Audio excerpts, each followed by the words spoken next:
Fast.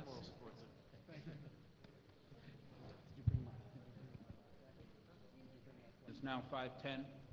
The mayor's running a few minutes late, so he's going to join us.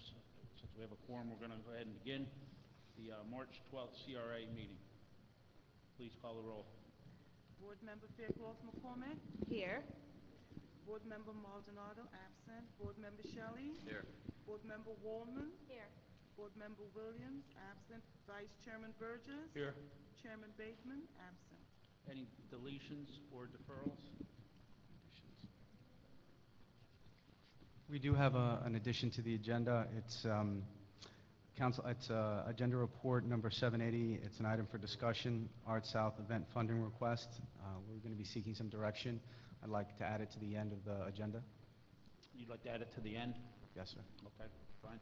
Any objections to that? Art South event funding request? Okay. All right. Do I have a motion to approve the minutes of the December 4th, 2012 CRA board meeting? Move it. Is there a second? All in favor? Aye. Aye. New business, car number 774, West Homestead Elementary. Wait, through the chair. Yes. Considering I work for Miami-Dade County Public Schools, and this agenda item represents West Homestead Elementary, would it pose a conflict for me to engage or participate in this discussion? No, you and I have discussed this previously and last time this came up. You do not have financial interest in this and don't have any of the specified relationships, so there's no problem with you voting on this Thank or you. participating in the discussion. So we can have the record to reflect that this would not pose a conflict of interest. I greatly appreciate it. Thank you. Anything else? Thank you. CRA staff is seeking direction from the board regarding the attached resolution to enter into an interlocal agreement with the Miami-Dade School District to help facilitate the expansion and reconfiguration of West Homestead Elementary to a K-8 center with a programmatic focus on science, technology, engineering, and mathematics, also called STEM. I do have a staff memo to read. On January 23rd, 2012, the CRA earmarked $775,000 in funding towards a partnership with the Miami-Dade School District to renovate or reconfigure West Homestead Elementary. CRA staff was charged with returning to the board with the details of a proposed partnership. CRA staff has received an interlocal agreement from the school board that outlines an agreement in which the CRA will contribute $775,000 to, quote, the expansion and reconfiguration by the board of the school to an approximate 860 student station K-8 center with a programmatic focus on science, technology, engineering, and mathematics. The agreement ensures that the reconfiguration and renovation of West Homestead Elementary will begin this calendar year. The project would begin during the 2013-14 school year with the creation of a sixth grade. Additional grades would be added through the 2015-16 school year, at which point the project shall be substantially complete. CRA monies will be dispersed in two installments of $387,500. The first is due 10 calendar days after the school board commissions a design professional for the project. The second is due no later than 10 calendar days following the board's award of the construction contract. Such funds shall be specifically earmarked for design and construction of the project. The ILA has passed the school board's committee and is scheduled to be voted on at the school board's March 13th, 2013 meeting. That being said, we were charged with coming back to you with more details on a proposed expansion. Members of the school board are here to give a brief presentation and then to answer any questions. I would like to welcome Jamie Torrens and his staff. If you'd like to, please come and... Yes. First, before we go any further, is there a motion to move Move it. this? Is there a second? I'll second it. So there's been a motion and a second. Yes. Now, go ahead. Yes. Let's just slow this down just a bit. I would like to, because that was a bit fast, I would like the city manager to just talk a little bit about how this evolved. We had a CRA board meeting where we discussed projects that we would like to fund through the CRA, and West Homestead Elementary was one of those projects. From there was extensive discussion back and forth with representatives from the school district and yourself. So just talk a little bit about the options that were explored and then what ultimately led to this point right here so that it's clear for all of our residents and those that are in attendance. Sure. Like you mentioned, there was in essence, a laundry list of items for the CRA board to consider in terms of certain dollars that were available for CIP projects, capital improvement projects for the CRA. And so at the conclusion of that discussion, there was direction from the board to earmark $775,000 from this amount of money that we had, and then start working with the school district to try to figure out the best way to assist them with West Homestead Elementary School. And so from that meeting forward, we spent a tremendous amount of time, staff and I, with the school district, trying to better understand what their needs were and the overall scope of their project. And so the reason we're here now, so many months later from that initial meeting, is the first phase of it was trying to understand what is it that their project entails. And we knew that we had $775,000 earmarked, but their project was a lot more than that. And so initially we $6 started million? at 4 or 5, ended up, when you really looked at it, it was $6 million. And so then we tried to figure out, well, how do we leverage our $775,000 to come back to you with a plan that would meet their needs, because the $775,000 really doesn't meet their needs if they have a $6 million project. And so the initial idea was, is there some sort of a financing plan that where we can leverage our $775,000 and potentially use the $775,000 to help them pay off a larger bond or debt. And at the time, they were having issues with their bonding capacity, and so that really became the challenge for us of how do you really help them, since they don't have the ability to bond at this time. We know we have the $775,000 with the potential to maybe help them borrow some. So we were looking at all kinds of creative ideas. In the middle of those discussions, then came their announcement that they were going to be doing their bond referendum. Turns out that the bond referendum was approved, but as they explained to us, and we kind of knew this from the beginning of our discussions, even with the initial question about, before they even had the ability to bond themselves, is what about this project, and why isn't this project already funded by the school district? And they kind of explained to us, and I'm hoping they'll do that tonight, their formula of how they prioritize their projects, what actually comes first.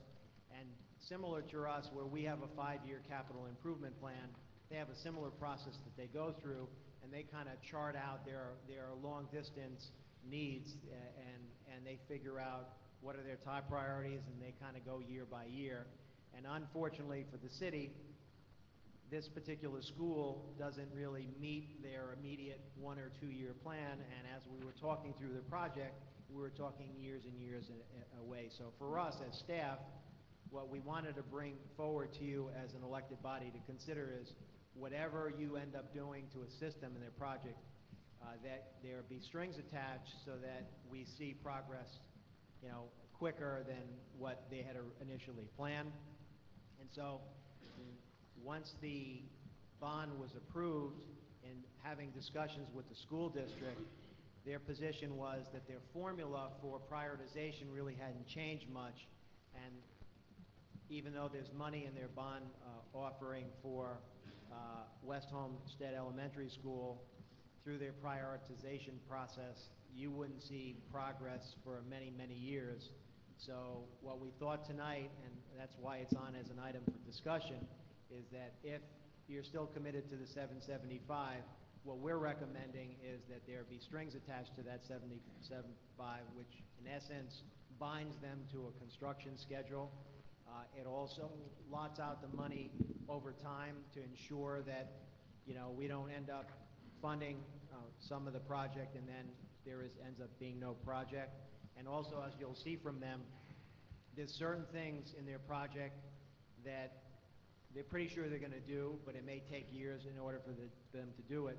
But then there's also certain things that they're not really sure they're going to do unless our contribution is part of the equation. But I think they're in a much better position to explain that than me. But that's pretty much the history of this, and we made a commitment to you all that we'd earmark the funds, which we have, that we would come back to you with an idea that was mutually agreeable, and up until a week ago, their first round of this, we weren't in agreement with because it didn't really have the strings attached. And so this is our best offer to you in terms of both sides meeting of the minds, but obviously you're the policymakers, so you make the final decision. But the school district here, we thought it was important to understand both the programmatic side of this and the facility side, and that what also the agreement would bind the city to, and what we would bind them to, or the CRA. So if it's okay with you, Jim is here, and he's got a team here that is looking forward to unveil their vision for the project.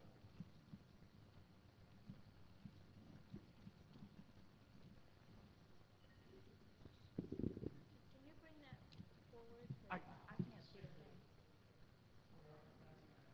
Oh, okay.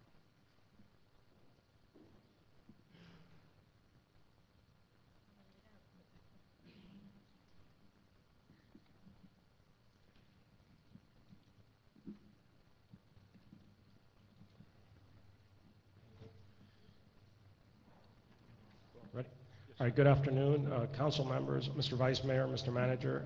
It's a pleasure to be here today. I think the summary that you received from the manager is really discusses a lot of the things that I was going to present, so I'm going to focus more on the specifics of the project. You have the chronology of how we got here. The school district is, we have a number of staff members here representing our school operations. We have the principal, we have our schools of choice, and members of my staff from school facilities to hopefully answer any questions that you may have. But I wanted to go over briefly the presentation that's been distributed to you and discuss the concept and the idea behind this project. West Homestead Elementary currently operates as a K-5 center. It's been in this community for many years. It's in need of major renovation. That is acknowledged by the district. It's recognized in our capital plan, and it's recognized in our general obligation bond that was approved by the voters, as the manager stated. The idea and the concept behind this is to give the community more than just a renovated elementary school. It's to expand the opportunities for students in the Homestead community to a K-8 center with a high-end academic program centering around science, technology, engineering, and mathematics, which is the STEM program. The plan that we have is, if this collaboration goes forward, is to move very quickly with this. We would begin in the 2013-14 fiscal year with commissioning of an architect, and shortly thereafter commissioning of a contractor to perform this work. The idea would be to take some of the older buildings on the campus, as you have in the presentation before you, demolish those buildings rather than renovate them, and build new buildings, changing the frontage of the school to Lucy Street. So it would give a lot more relevance to the campus and make sure that the newer buildings are along the more significant thoroughfare rather than where they are now on the back of the campus. The improvements would include a new classroom building, new offices, total technology upgrade for the entire campus with wireless as well as instructional technology in every classroom space. So it would have the latest in technology that our students would be able to use on a daily basis. The idea of doing this now is, if we were to do, as the manager mentioned, the renovation that is incorporated in the GEO bond program, the renovations of this size would not be done probably to the latter half of the bond program, which is a 7-year program, because of the nature of the way it's structured. We're structured to do smaller projects first, and projects that are larger would take a little bit longer because we would have to bundle those and commission architects on a district-wide basis. The idea of the collaboration with the CRA would advance this project to year 1, so there would be no delay. We would, in the first year of the bond projects, which is 13-14, we would begin work on this, and we'll make it a K-8 center, which the original plan of the GOB would keep it an elementary school. So there's a definite value add to the community and to the school population. The focus on STEM is very important. The programmatic opportunities that presents are very important to the students because it would give them different choices when they're proceeding then to high school. They would be able to stay at the school all the way through 8th grade, being a K-8 center. We would retain students in the 6th grade beginning this year if this collaboration proceeds. So the 5th graders that are there now would have the option, if they wanted to stay in the school next year as 6th graders and move on through the 8th grade. Next year, what we would envision is, to the extent necessary, we provide portable classrooms so that we could accommodate the additional students. We feel in the first year we're okay, there's capacity in the campus. The second year, as construction is underway, we would probably provide some portable classrooms, and this will be coordinated with the principal, make sure that we accommodate the needs of all the then 7th graders that would still be there. We have also with us today Dr. Helen Blanche, who is the Assistant Superintendent of Schools of Choice, and she's going to talk to you briefly about what it means, what STEM means, and what some of the benefits to the students and to the school would be from a focus on the STEM program. So I'll ask Dr. Blanche if she would please come to the microphone.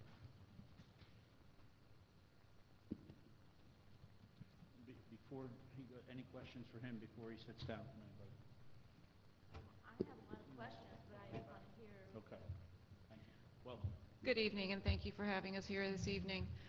Through the chair, the program that we're planning on putting into this school is one that is unique in that the school will be able to transition students leaving the 8th grade into the programs that we've implemented recently at the high school level. So for instance, the Mass at Homestead, which has a medical theme, the International Baccalaureate program that we have at South Dade, the nursing program, and the technology programs that we have both at South Dade and at Homestead. The idea is that this school will be a model school as far as the transition that we're making as a country towards Common Core standards, which is a new way of looking at American education.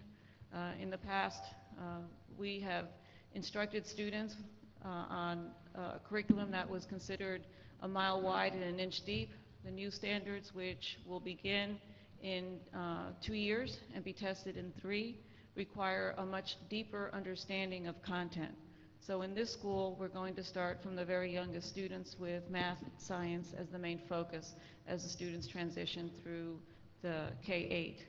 K-8s in our district have been extraordinarily popular with parents, but we also have developed quite a stream of data over the past 10 years, longitudinal data, that shows that students who transition from a K-8 to a high school actually have a much stronger 9th grade as a result of having come from that environment. So we feel very positive that this will be a very good thing for the students at this school and for the community.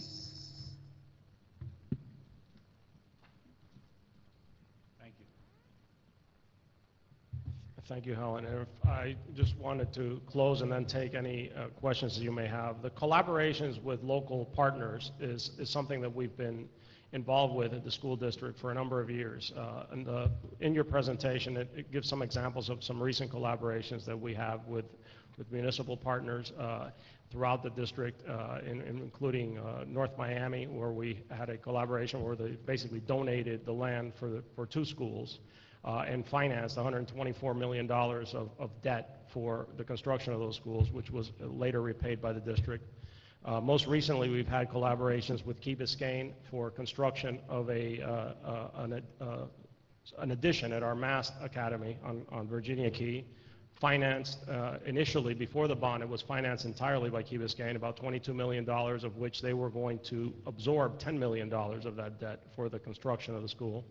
We also have had various collaborations with Sunny Isles Beach, both for purchase of land for a school, where they basically paid half of the cost of the land, and then most recently for an addition to a school that we opened in 2008, which we already needed an addition to, which the city basically pitched in about 50% of that, about $2 million. Also with the city of Miami, we've had collaborations with our Law Studies Police Academy High School, which was built on city land and jointly operated by the city and the school district. So we have a track record of delivering on these types of collaborations. We look forward to this one with the CRA. The other piece of this, and the manager mentioned, originally this project for the renovation was going to be somewhere in the area of $4 to $6 million of project cost. We now are looking at a project of around $10 million to do this K-8 conversion and partial replacement of the campus. So a significantly increased value for the project and a physical plant when we're done that's going to be much improved and much more capable for many years into the future to serve the students and the community of Homestead. So with that, I thank you very much. And Jim, would you mind just touching base a little bit on your prioritization process so that the board understands why would it take so long otherwise? Absolutely. I touched on it a little bit earlier. The way that our projects are structured in the bond program is the first year are going to be projects basically up to $2 million, between $1 and $2 million in that range, because we have the contracting and design capacity on retainer right now to do those through our contracts for architectural engineering project consultants as well as for our construction management at risk firms. The second year is going to be a focus on projects under $1 million because we are launching now a small business enterprise program and an MWB program through a disparity study that's being conducted. So the focus would be of projects under $1 million in the second and third year. Then basically the program is divided into 7 years, our GOB program, and in 2 phases. The first phase is years 1 through 3. The second phase would be years 4 through 7. The larger projects would be primarily concentrated in the latter years because it takes us longer to commission architects. There's a lot of projects and to select contractors. So the selection process is more time consuming. This would be an exception. We would do this project on year 1, commissioning of the architect and selecting of a contractor right up front, but it would basically leapfrog other projects that are already in the program by virtue of the collaboration with the CRA. Thank you. Questions? Yes. Let me get this right. Now, you're saying to me that, in reading from your presentation here, that he says without this valuable, collaboration, the existing facility would have remained an elementary school? Yes, sir. Now, that wasn't how it was presented maybe a year ago or so. It was that this phase was going to go to a K-8 school, and we were just trying to help with it to facilitate that, and that it was always my understanding they would go to a K-8, but in your presentation here, you're saying now because of the collaboration, it's going to a K-8, but without it, it would stay a elementary school. Is that what I'm hearing from you? Through the chair, without it, we could not guarantee that it's going to be a K-8. I couldn't tell you it's not going to be a K-8, but with the collaboration, we can guarantee it will be a K-8 this year in the 13-14 school year. That's the certainty that we can offer you. Then, if that is the intention, talk to me about, because you're saying that will be immediately. Do you, and I know perhaps you may not know the answer to this yet, but in dealing with contractors and different things of that notion, would you be using local contractors within Homestead to help with the renovations or of this facility? How have you all talked about that? Because I think if we're going to make it a real collaboration, then my belief is that we ought to have persons within our community to perhaps get some of the contracts to be able to facilitate the renovation in the area. Through the chair, the selection of contractors governed by CCNA, by state statute. And we have already committed to in our bond program using local employment zones. As far as selection of actual contractors, what we can tell you is we have a local vendor policy, which gives preference to local vendors. Local vendors in our case being Miami-Dade County. If a company comes from outside of Dade County, they would have to compete. Basically, the local companies have an advantage over companies from the outside.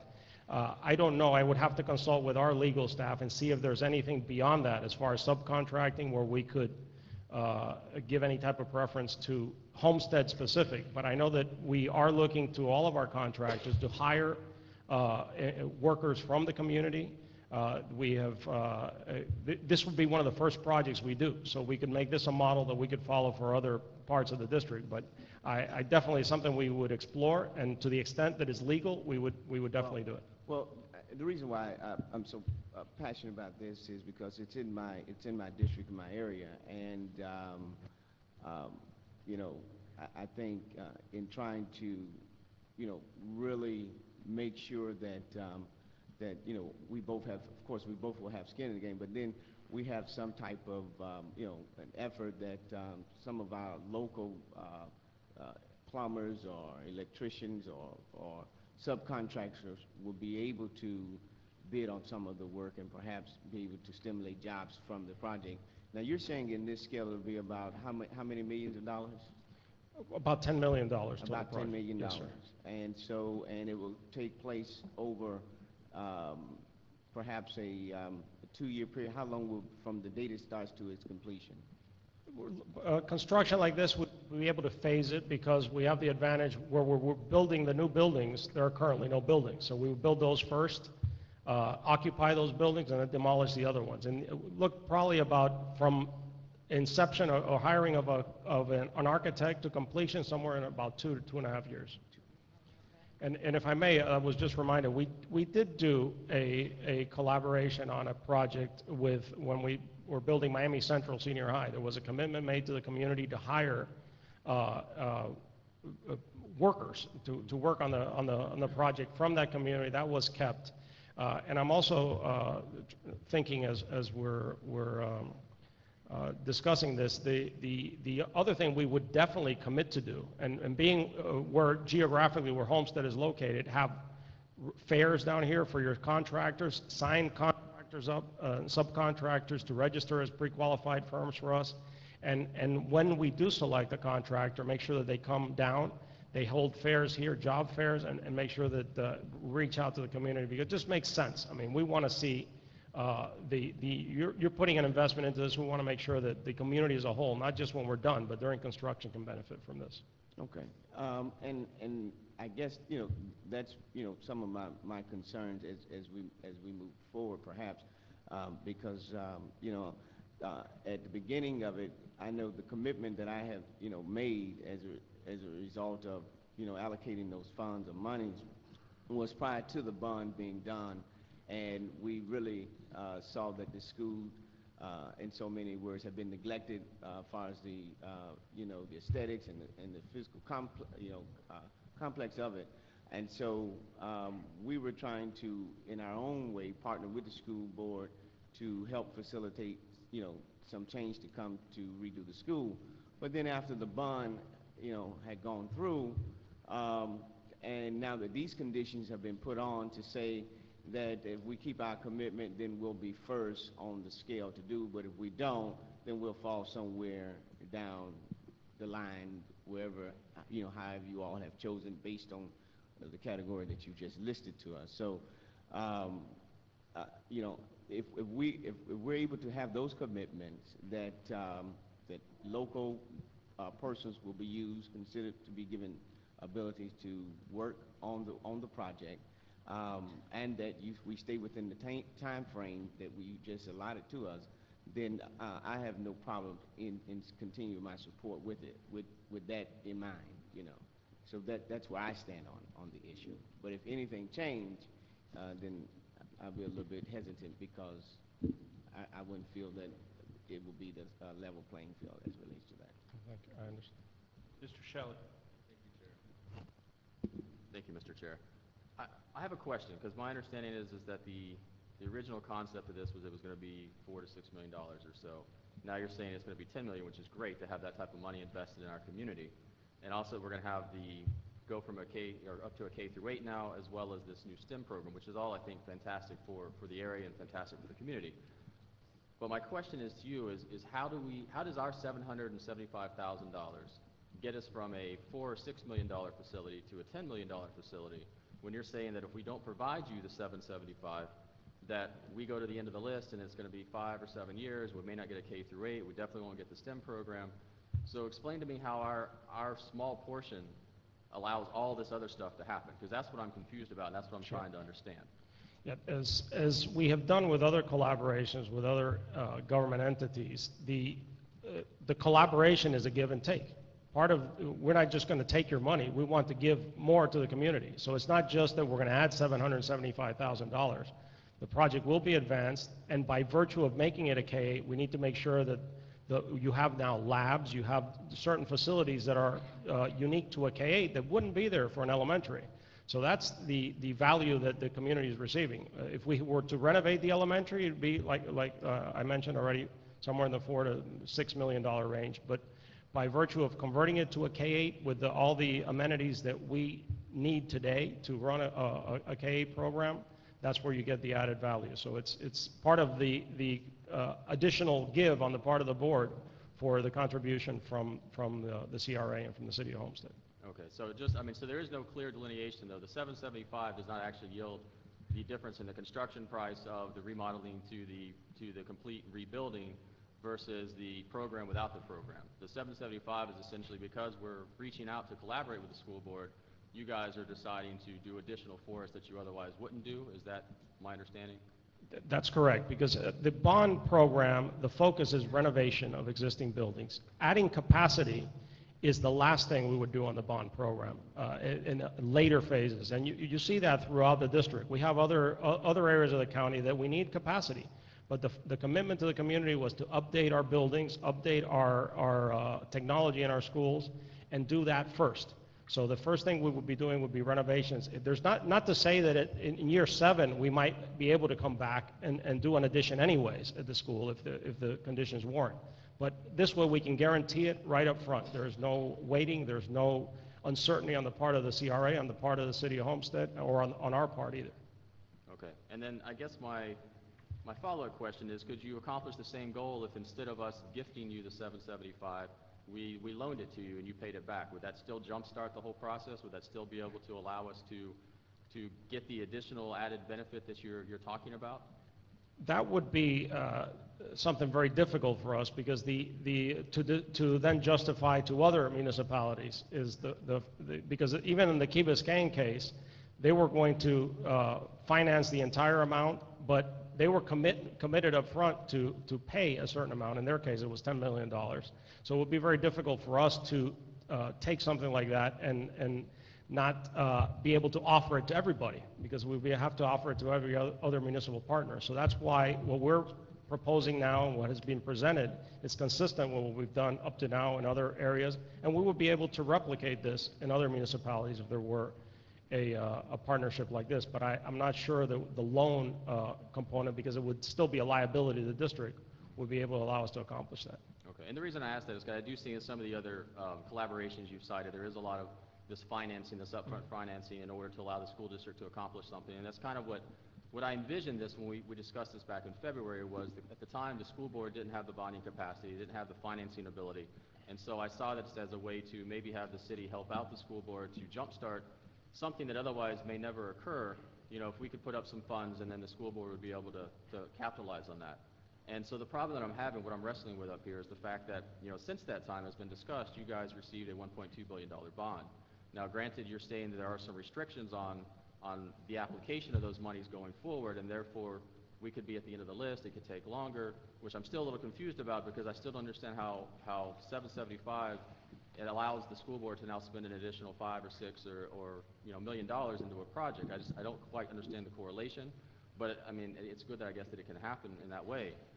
So my concern is that the school board now has money, but the CRA does not.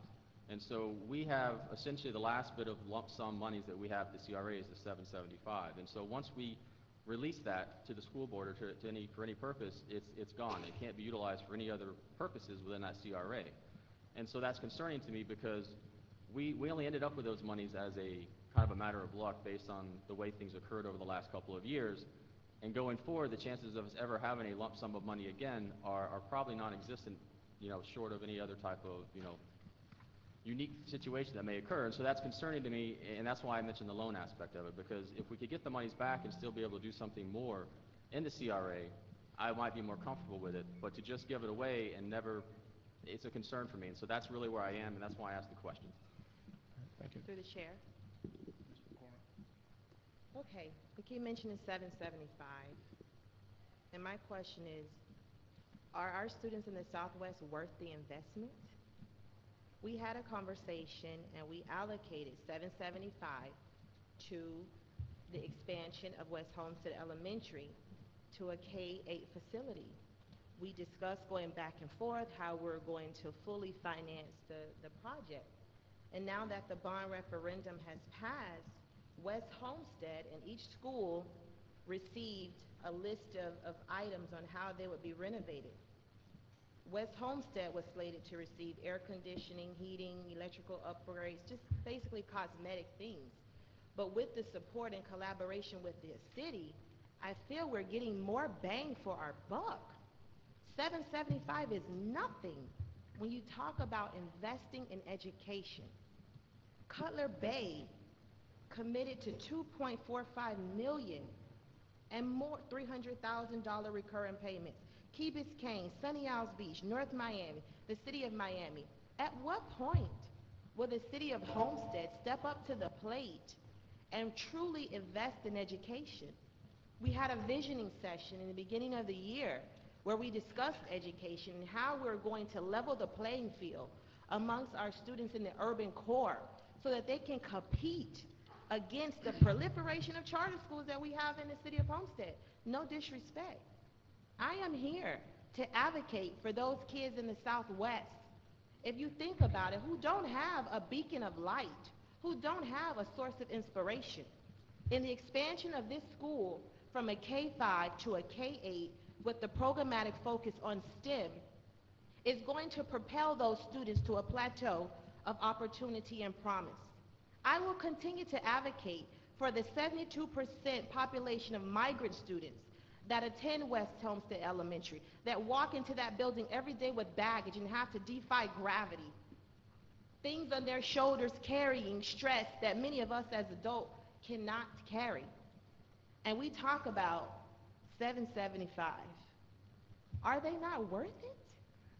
Can we, with good conscience, look into the Southwest family's face and tell them we originally allocated 775 for you, but we're going to move that money somewhere else now since the Miami-Dade County School District has its bond referendum. Let them pay for it. Well, I'm a firm believer that strong schools build strong communities. And if we are going to place our students in a position to compete, there must be a strong collaboration between the forces that form their lives, and that is the school, the home, and the community. And as a community, what can we say we have done to invest in education? We show up at ribbon cuttings, we go to honor roll assemblies. That does not have an impact on student achievement. What we have before us right now has an impact on student achievement, but more importantly, we have the opportunity to make a difference in the Southwest community. And I will continue to advocate until I can't advocate anymore. I believe the students at West Homestead Elementary, all 709 of them, are worth the investment. And if this cause is just, I encourage my colleagues to support this initiative. We've already allocated it. Why not continue to move forward with this project? 775 towards a $10 million project is nothing. Because with this, we can truly say that we're going to get a return on our investment.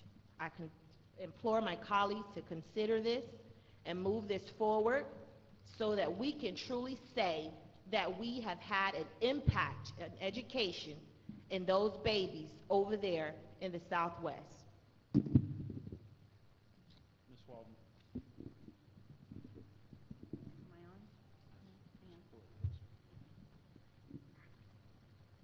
Unfortunately, I had the task of going last.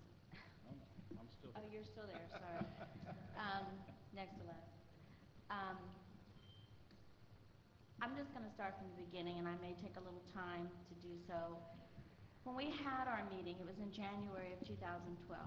I ran the meeting, and this money was earmarked. It was earmarked based on information that was to come back to us. Quite frankly, I had no idea that this was going to come back to us combined with an interlocal agreement before we really had a chance to digest it because, sir, with all due respect, everything's changed. Everything's changed. You know, what we were told when we brought this forward, when it was brought forward, I believe it was Ms. McCormick's, Faircloth McCormick's item. You know, I take great, I'm just going to say it, I take great offense because I feel like you're challenging us. You're saying, okay, if you don't do this, we're not going to do that. Yes, those children need help. Yes, believe you me, I have a bone to pick with the school board. I mean, what is it, 38% of my tax dollars go to you. They go to you. We waited over 30 years before we had a new school in the city of Homestead. And I had to fight like a dog to get that school. And Dr. Trantham, you're sitting right back there and you know it. And those children have been neglected for a long, long time. A long time. But we're not the city of Key Biscayne. We're not the city of Palmetto Bay or Pinecrest. We're not. Our Avalera can certainly show that we aren't. But you have neglected those children. And I feel like, you know, our 775, you're like putting the dagger right here and saying, okay, you don't give it to us, those babies are going to have to wait. They're going to have to wait 6 to 10 years. That's not fair. That's not fair.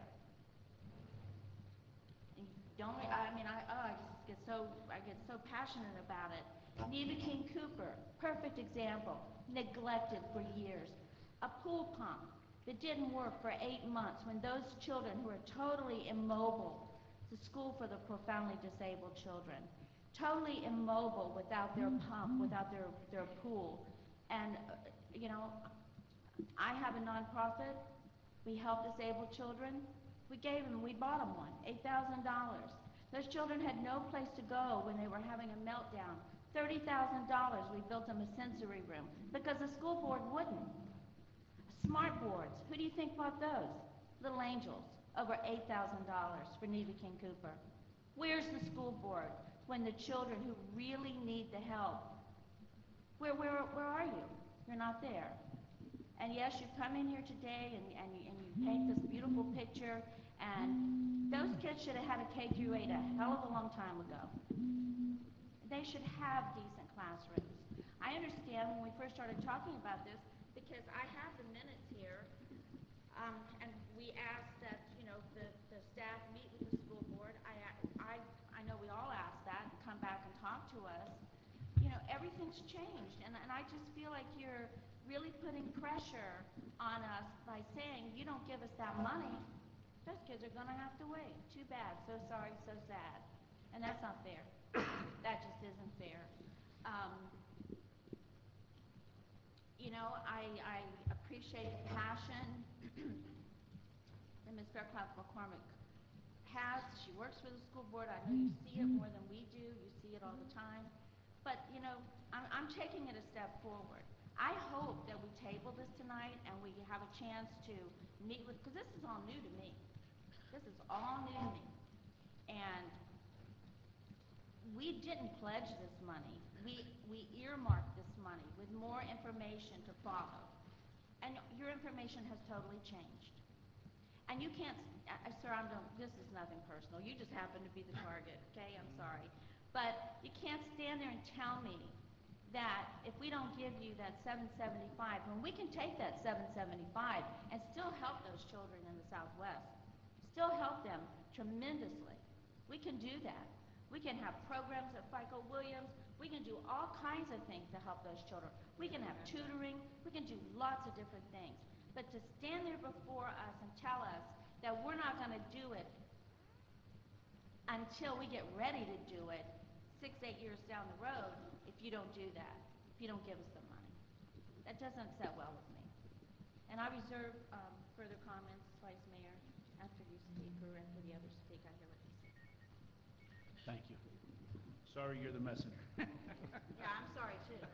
It's all right, I'm used to it. I look at it this way. When Charter Schools USA came down here, that is a profit company, we gave them more than $775,000 worth for our community. I sit here tonight with somebody who is going to give, if we give $775,000, which isn't tax money, which comes through the CRA, which is directly put, it is tax money, but it's not out of our ad valorem tax directly. It's matched by the county and us down here both. Right? I defer when we have the city. So anyway, No, go ahead, but make your statement. Go ahead, Vice Mayor. we are gaining 10 times our value if we go forward with this. Where we could take $775,000 and we all see how projects and programs run for after school. The other thing that impresses me with this is the K through 8, because I see so many kids that go K through 5, and my son's going to face it in a couple of years, has nowhere to go as a good school down here. He's over at Air Base Elementary School, and we're fighting to do stuff over there to make it a K through 8. And these children that get done with the K through 5s are left for 3 years before they could go to a high school like Homestead or South Dade, where the programs are for them. So I like that. The STEM program is a great program. No matter where you put it in this world, it's a great program for all the kids. So I see the value in us giving back to them and giving to the community over there, because it's not his fault. It's the way that the bond issue is written, and he said it's, you know, the projects that have to be done over there are a 5 or 6 year program because of the extent of the programs, I mean the projects that have to be done over there. So I'm in favor of this, because we've given more away to other schools here that are here making millions and millions and millions of dollars off of this community. And I think it's time that we help out the public school system. Sure, they may have neglected us for years and years, but they're here now tonight offering us what I think is a good, fair value for our money to help the Southwest, not just the Southwest. Kids from anywhere in Homestead could go to that school and attend these programs. And if it becomes a world-class program with STEM and all that, and the kids are accelerating over there, we're going to have people that want to go over there. So I applaud this tonight and have no problems committing the money from the city to that program over there. So I'll reserve that. Through the chair. Yes. Just like to clarify, and Dr. Williams, the principal, can you stand up, Dr. Williams? Let me just give you a shout out for the wonderful job that you're doing at West Homestead. When Dr. Williams went to West Homestead, that school was probably 1 point from an F, Dr. Williams, a couple points from an F. Now they're a B school, and they're paving a way towards an A. There are a ton of after-school programs in the Southwest community. Dr. Williams runs it almost every day after school, on Saturday school. There are programs at Roby George, FICA Williams. There are programs at the Powell Gym through SOS and Weed and Seed. So we have that. What we don't have is a beacon of light over there in the Southwest section. So I don't think we should chastise the school board and say what you have not done. What have we done? That's the question. And the school district didn't come to us and say, oh, can you help us to renovate West Homestead and convert it into a K-8 center. Actuality, we went to them. And I proposed this project through the CRA funds, because I know the CRA has been designed to remove blight in the community, and this project will do just that. So this was proposed to the district, and we're meeting them not even halfway, not even a quarter of the way. So I encourage my colleagues to support this item and support the Southwest community. And if there are any supporters of this project in the audience, I would respectfully request the Vice Mayor to allow those supporters of this project to speak. Mr. Sheldon. Thank you, Mr. Chair. I mean, I think we all have the same goal in mind here. We all want to see a quality school in the Southwest. We all want to see West Homestead Elementary School become all that it should be. I don't think any of us are saying differently. The difference is in how that's being accomplished, because I have a similar viewpoint in that I believe it's the school board's job. That is their sole purpose, is to provide quality education and provide quality schools in our communities. And so my problem with this is that essentially the CRA residents are getting essentially double taxed, because they're paying whatever TIF funds come back to the CRA, and they're also paying their school board taxes, and they're essentially having to spend double the money to get a product they should have gotten based on the taxes they're paying to the school board anyways. And so that's kind of the concern I have here, and I think we're all trying to fight for the same thing. It's just the methodology. And my concern still is how does our 775 accomplish all that you're saying it will accomplish? Because it is such a small portion of a large project. And so my problem with this is that essentially you're saying, well, you know, what precedence does this set now? Do we have to pay the school board every time we want another public school improved? Do we have to come to you and say, okay, now we're going to put up more money, so can you come and fix this school? It's the problem. I have a problem with the principle of what's going on here and how this is working, when ultimately if the money amount is so small, why can't you provide that service to our school anyways? You know, we did have a visioning session, and we did focus on education.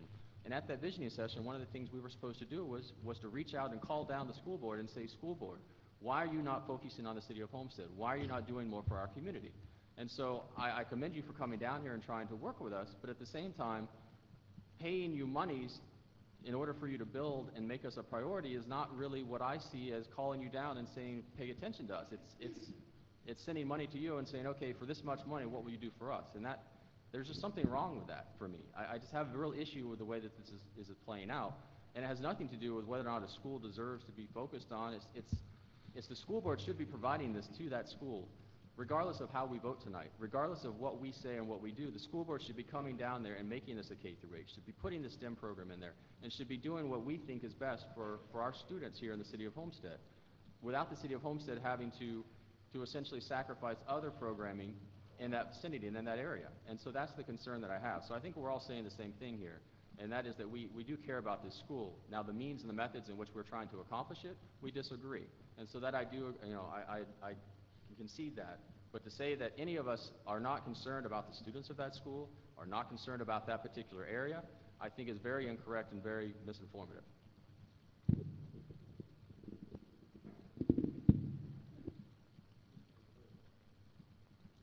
Oh, no, I'm just listening. Yeah. Yeah. I've already stated what my position is, and I'm sticking with it. Well, I agree with Mr. Shelley. I mean, I would be very disappointed if any of my colleagues would say that we don't all care about the children. We all care about the children. My issue is the process, because it was proposed to us as a K-8. That's what it was supposed to be. You know, I do think that the $775,000 could go a long ways in helping the children in the Southwest. I know the programs that Ms. Fairclough McCormick speaks of, but there could be better programs, and we had the money. And this was a windfall. This money, we won't have an opportunity like this again. But I really, from the bottom of my heart, I am totally disappointed in the way that the school board has treated us. And I almost feel, someone called me today and they called it, you know, it was almost, well, I'm just use the word that they said. They said it's like a bribe, you know, if you don't do what we tell you to do, then we're going to make those children wait a long period of time. That's not right. That's not fair.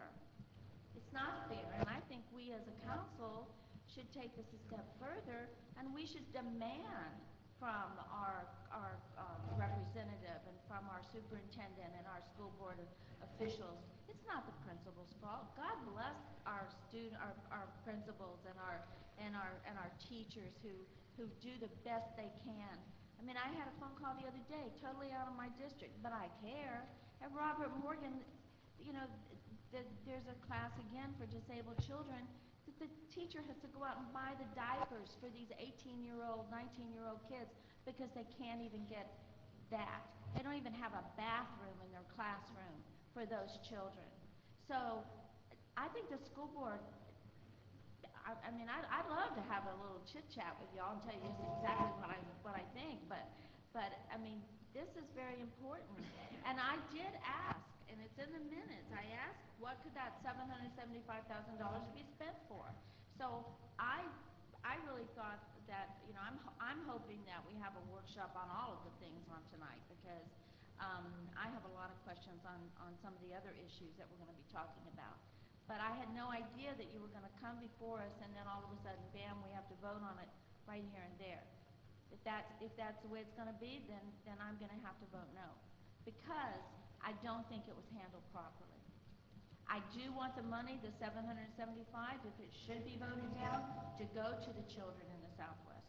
I do want them to have opportunities. I want them to have everything that we can possibly give them, everything. And I think you really let them down. You've let them down for years. It's not just today. It's been 30 years you've let them down, longer than that. Because their facility, it should be on the top of your list, not on the bottom of your list. And I would love to know the schools that are going to be on the top of your list. Love to know where they fit in on the tax basis. I'd love to know that, because it's just not right. It is just not right. Thank you. Through the chair. And looking at the proposed GLB project rollout, and looking at the schools in the city of Homestead, a lot of these schools are at the top of the list. Yeah, I just did some research. A lot of the schools are at the top of the list. So I commend the school district for placing these schools at the top of the list. But what I see here is, it's a partnership. We keep saying the school board, the school board, the school board. What about the city? When we gave that property to Keysgate High School for $1 a year, was it this type of debate up here? When that, let me just have that, but ultimately, they're in the facility for $1 a year. And I would hope that my colleagues don't feel that I'm saying you don't care, because that's not what I'm saying. My advocacy comes from a place of passion, because I had to walk those halls at West Homestead Elementary. I attended there from pre-K to 5th grade. I know the realities that those kids face over there. I'm over there almost every single day, on the weekends. So I recognize the value that this $775 will add to that community. I know it firsthand. And to say, oh, we can spend the $775 in other programs, why not this program? Why not help to convert this school into a K-8 facility? And I think it's an unfair statement to say that the district has neglected this school for years. I'm a product of West Homestead Elementary. And I know that there are other schools in the pipeline that has to get renovated. Why not bring West Homestead Elementary to the top of the list and convert it to a K-8 center? I feel we'll get more bang for our buck if we allocate these funds to this project. I'd like to answer that question about the Keysgate High School. We did that because we had no schools, because Dade County didn't provide us any other schools. We had to do something. Our children were desperate. They had nowhere to go, absolutely nowhere to go. I never said that I wasn't proud of West Homestead. I never said that. I'm very proud of the principal, the students, their achievements, their activities. But I understand the first proposal, and again, I'm going to defer to our city manager. I think one of the first proposals was to renovate the administrative offices first and not even do the classrooms. So, was that not true? Where? I don't recall that. There was a component of administrative offices in that initial proposal, and there's no question there's been an evolution along the way. And I've heard everybody talk, and I understand everybody has a point of view here, and a piece of it all makes sense to me in terms of why you're all concerned. The problem for us in dealing with the school district has been that they have their procedures and we have ours. So the reason why you actually see the ILA here is because the way they work is once their staff drafts some sort of a document, they have an obligation to bring it to their board. And so what we wanted to do is just make sure that it went to you at the same time, because they're bringing it to their board, and we didn't want that to happen until you saw it. And the reason it was on in basically two ways, which was give us direction and/or pass the resolution, because they're going to be voting on it. And I totally get your concern about process here. It's just that they are a huge entity, and we did the best we could to try to etch out something that we thought might be palatable to you, but there is no question that this thing has evolved over time. Part of it has been because they had an initial concept, and then they had the bond referendum, and so it has been an evolution. And what we did was, as soon as we had something that we felt we at least had strings attached to, we brought it to you, because it was, like I said, we were probably a few days before the agenda, before we had an agreement from them where they would actually put strings attached to it. Up until that point, we really didn't have anything. We didn't have anything that we could bring for you, but it has been an evolution. There's no question about it. Can you stand before me and tell me that if we had never come to you for the 775 proposal, that you would have never helped West Homestead with this bond referendum? I would not say use the word never. I do not deal in absolutes. I do tell you that this is an opportunity to advance a project. It was not going to not be done. The school was going to be renovated. So this is before you as an opportunity to advance a project, provide an educational program to the students, because that's the component here that also is very important, which is the curriculum. It's not just the facility, it's the curriculum that will be infused into this program because of the introduction of the STEM program at this time. So I don't know if I've answered your question, but... I don't think so. I mean, I still, and maybe I'm the only one up here, but I still don't see what the 775 has to do with the timeline. I just don't understand that, and it comes across as being just, again, I use the word offensive to me. You know, why is it that you can't give the importance that needs to be given to this school? And it is run down. It's needed help for years. I've had so many conversations with I have had a few conversations with Dr. Feldman, but I had many conversations with Evelyn Greer when she was our school board commissioner, and it was always soon, but soon never happens. And I'm not blaming, well, yeah, I am. I'll own it. I'm blaming the school board responsibility. I really do. I mean, the dollars are there. I think your superintendent has done an outstanding job. I think that you're going to have, you have to work with what you work with. But I do feel that you neglected our schools in Homestead. That's why we have all these charter schools. That's exactly why we have them. The schools in Homestead were going to be taken care of through the bond referendum. This is an opportunity to expand on that, accelerate a project, and do it this year, 13, 14, not But wait. why? You still don't answer that question. Why? What makes that difference? What does that 70-75 have to do with it be, whether it's this year or 6 years from now? Why? That we had opened this discussion with the city of Homestead before the bond occurred, and we're honoring discussions and conversations and commitments that were made before the bond. Along with this was the city of the village of Key Biscayne, Sunny Isles Beach. We're honoring those commitments, even though the bond passed. We're not reneging on anything, and that's why we're here, is to follow through on this initial discussion that we had with the CRA and the city of Homestead.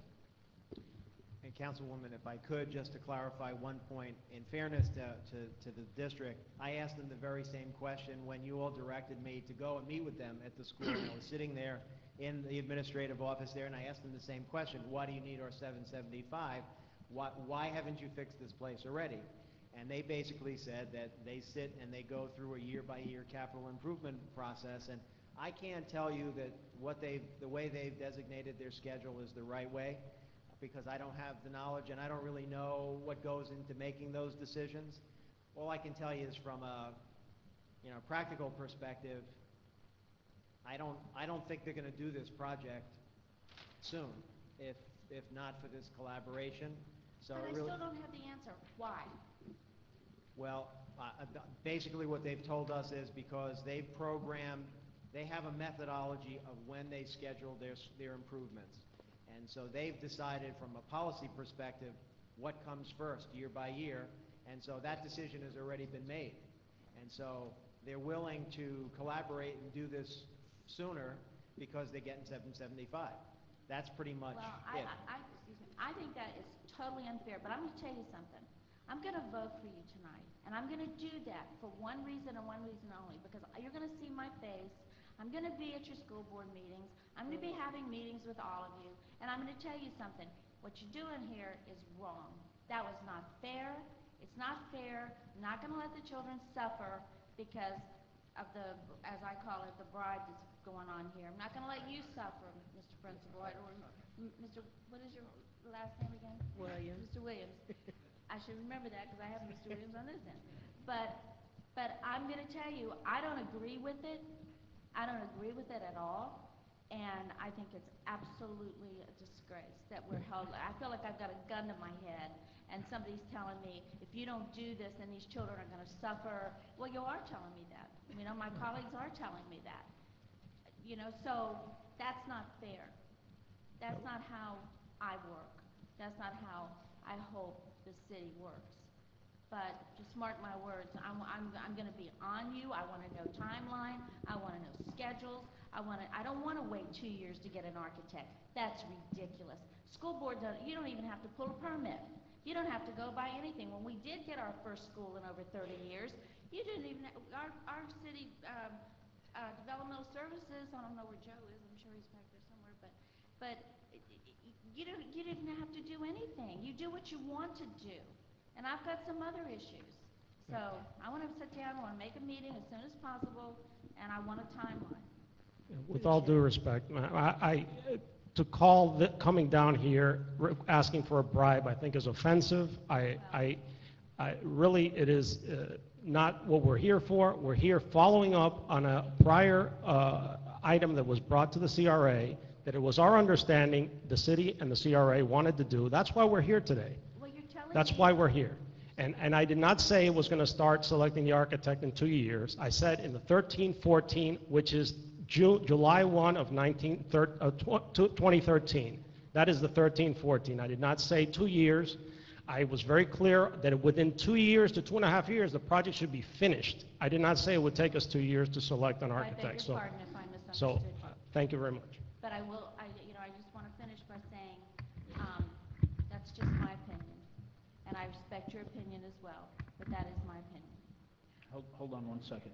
Just to follow up before, on Mr. Williams' comments earlier, is that some language that we're going to need to add in about the local vendors and stuff like that? And so we'll need to get with them and get a final, or how do we need to do that before that gets lost? Yes, I don't, they'd have to check with their attorneys to see what they can put in the agreement. I mean, we can write whatever you, like, Jeff, is there anything in the agreement now about local preference? I just don't want that to get lost as we're going back. This is Jeff DiCarlo from my office. No, right now, that's not in there. We would have to. So that would need to be added to the agreement. I don't know whether the school board attorneys are permitted to do that or not. I would have to check with them. Okay. I didn't want that to get lost as we were going along. Yes, ma'am. Yes, Mr. Vice Mayor, my name is Anna Rijokandi. I'm with the Department of Facilities, School Facilities. And I wanted to clarify a couple of things, and it's regretful, Councilwoman, that you feel that way about the school board. But I wanted to let you know that if you want to have an up-to-date information on where the schools in Homestead proper stand in the priority list, we do have on our website a direct link to the bond program. And if you click on that link, it will take you to your particular city, and you'll see a complete roll, and I think that's what had been alluded to by the other councilwoman. In addition, I wanted to let you know that out of the 8 schools in the city of Homestead proper, 5 of those schools, including Homestead, West Homestead, our program for the first year. So I think you're getting quite a few schools advanced in the first year. The other thing is that I wanted to mention that we've been in construction, doing construction for a number of years, and in the period of about 6 years, we built over 100,000 student stations with great success. Half of those student stations were down here in the South Miami-Dade area. And even though you only have 8 schools in the city proper, there are a number of other schools that serve the city of Homestead. And so I think we have a good track record in terms of delivering projects to you and to the rest of the community. And we hope that you see this as a partnership, not as an ultimatum. And I think that's the way it was coming across. And certainly, it's, you know, I know you used the word bribe. Perhaps you meant ultimatum, but that's not at all what it meant. Well, I'm just commenting on the use of the word, but I wanted you to have the facts, and if you go to our website, you'll be able to see exactly where those projects stand and the composition of the projects. And as Mr. Torrance mentioned, we have done other projects, specifically Central, Miami Central comes to mind, where we have been able to put a provision in our contract where the contractor has gone out and held job fairs and has reached out to the zip code, if you will. And that is one of the superintendent's initiatives, to make sure that as much as possible, the dollars that are invested as part of the bond remain in the zip code of the schools. And so I think that we can find a way to accommodate that request, because we think that it's a legitimate request, because you are the CRA and your mission is to make sure that there's job development and job creation and economic development. So thank you again for your support. You know, I don't want to go back and forth here tit for tat, but you have to understand, we have been neglected for so many, many years that it's very difficult to hear the promises, and I still don't have the answer why that 775 moves us up on the food chain as far as time goes. I still don't have that answer. So perhaps we could meet, and perhaps you could give me some more information that I haven't been able to gather here tonight. But you know, I'm going to give you my vote, but I want it done. Through the chair. Just to clarify, and maybe I'm hearing this wrong, but the reason the 775 matters tonight is because you guys had made an agreement, a verbal agreement before everything was done, that you would start the project immediately if the 775 was put up, correct? And the scope of the project was not going to be so large until the bond, and now that the bonds have passed, the scope has broadened and we're able to do many more things, correct? Correct. So what you're doing is you're trying to honor the deal that was struck before the bonds had passed, and that was an immediate redo down there to whatever degree was allowed with the monies that were available then. Correct. As the manager mentioned, the 775 originally was going to be used to service the debt. We did not have debt capacity. We were going to take on the debt and use that money to service the debt. Now this is a much greater value to the community, because we're not just using the money to pay for financing costs. We're using the money to invest it and expand what we could have done originally.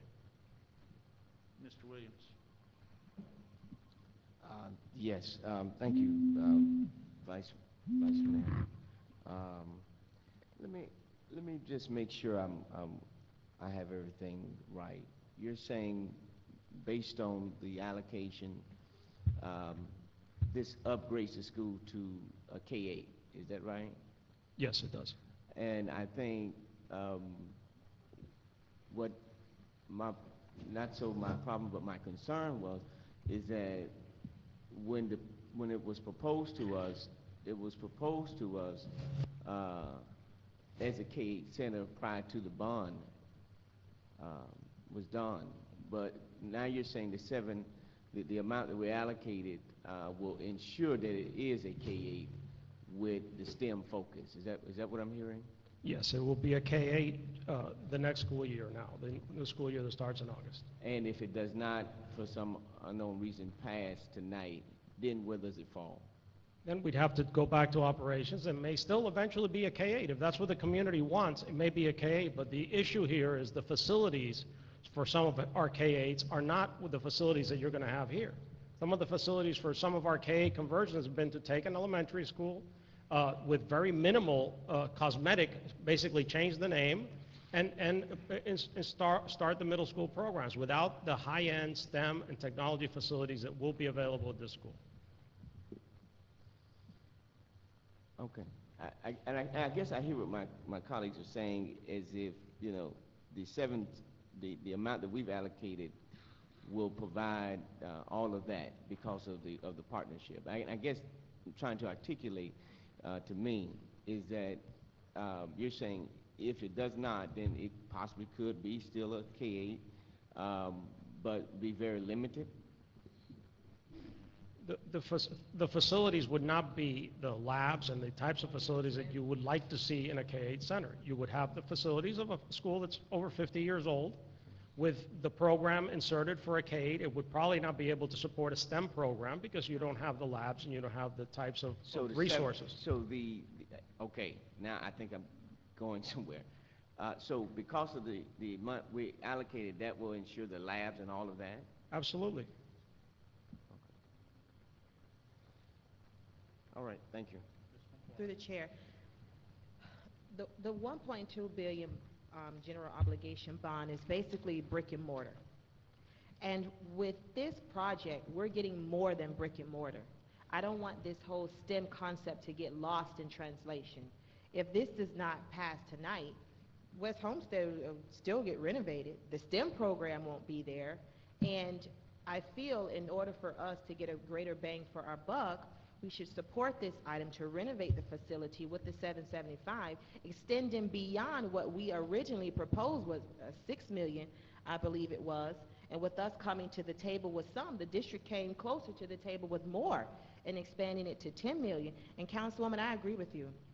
If this passes, I will be with you to the school board meetings to make sure that what we're voting for, potentially voting for, we get just that. And everybody that knows me knows when I sink my teeth into something, I am all in it. So we'll go together. We can carpool. Is everybody comfortable? Well, I think I just need to hear from some of the community people. Okay. Mr. Vice Anybody? Mayor, let me make a comment Yes, first sir. before we Mr. go Shelley. public. My biggest concern here, which I discussed at the very beginning when I spoke, and that is I would be more comfortable with this process if we were giving you favorable terms on a loan or interest-free loans or somehow receiving this monies back, because even in the other charter schools that we've dealt with and the other schools, at the end of the day, we still got our land back, we still get our buildings back. It may have been a bad deal, it may not have been the most favorable deal, but at least we get something back to work with going forward. And so my biggest concern here is the fact that we don't have much in the way of resources to deal with. And so to lose those resources and not be able to put them in other types of programs or projects within the CRA is what concerns me the most. Not that they're better or less than any other project, just in general, once it's gone, it's gone. And so that's my concern. You know, where in other deals we've at least gotten the asset back, or it's been a loan, it's been a favorable loan or something. So that's kind of where I'm leaning towards still, is that, you know, I would like to find a way where we can work with you in a partnership or a collaboration, but not leave the city of Homestead, you know, coffers bare, because that's the concern that I have going forward, given the current economic conditions. And so I'll just leave it at that. It's just as a comment, just so everyone kind of understands where I am in the process. I want to find a way to make this work, but I have concerns about the current form that it's in. Mr. Williams, would you like to make that a motion, because we generally don't have public comment at the CRA meeting, so if you want to, that's fine with me. I'll second it, and with that, if there's anybody from the public that would like to open up. Well, I think that to address what you just said, we normally don't have public comment, but I think at this point we need to hear from the involvement of the community as it relates to this, and you know, so. That's fine. I'm with you. I just wanted to make sure. We usually have public comment at the end of the meeting, but if we'd like to have it after this item, then we will do that, and that's fine. Ms. Sewell, if you would like a normal public meeting, run the clock. If somebody has the clock.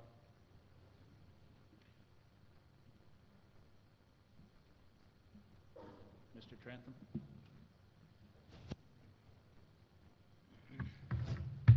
thank you for taking me out of order.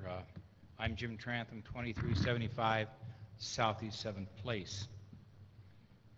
I'll be brief because basically most of my concerns have been answered by City Manager, first of all, about the timeline. That was extremely important to me when I first saw this item. If it begins right away and it's finished right away, I'm happy with that.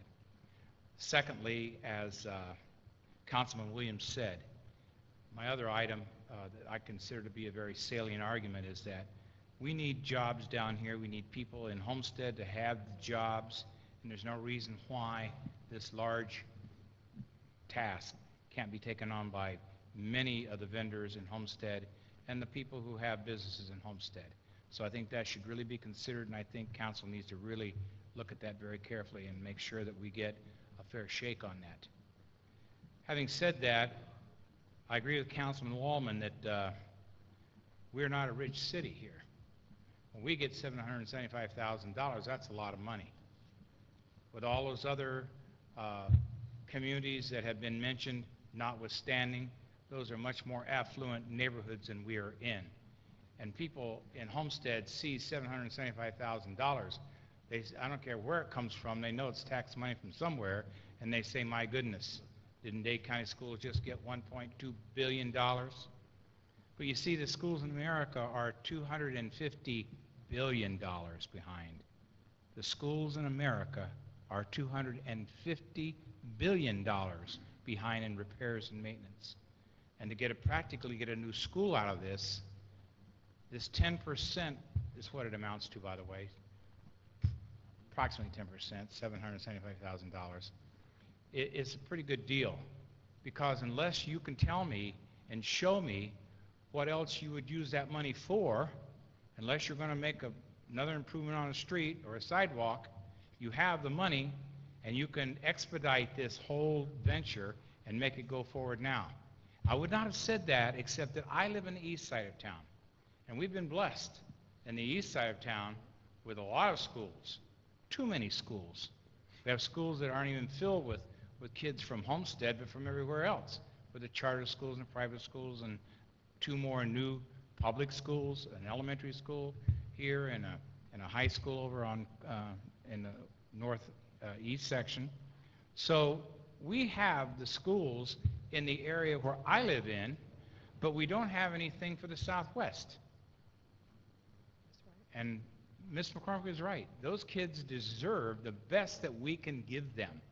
And if $775,000 in a lump sum that we have, and it's not, nobody up there can tell me something else it's used for, it's not being used for something else, then it should go to those kids, and we should take care of the kids in the Southwest the same way we've taken care of the kids in the east side of town. Thank you. Thank you, Dr. Trantham.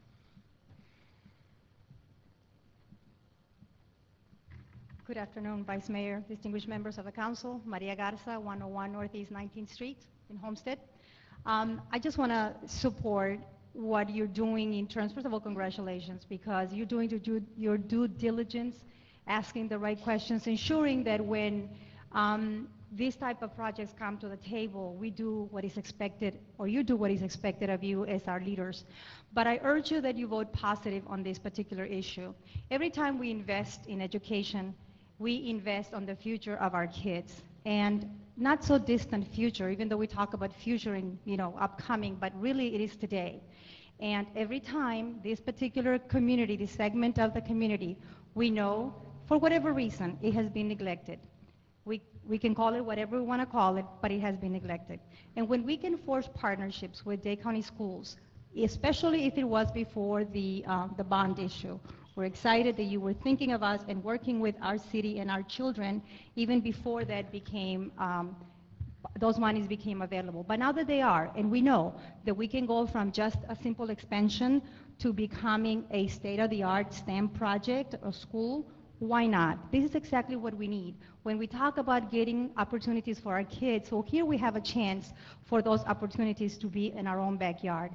So I support the school system on this particular request, as well as the city. And I think that working together, this is going to be a phenomenal project, one that with the diligence and the watchful eye of Councilwoman Wallman and Councilwoman Faircloth. This is going to be an okay, more than an okay project. It's going to be one that we're going to be very proud of. So thank you for considering it, and I urge you to vote positive on this one. Thank you. Thank you, Ms. Garza. Anybody else?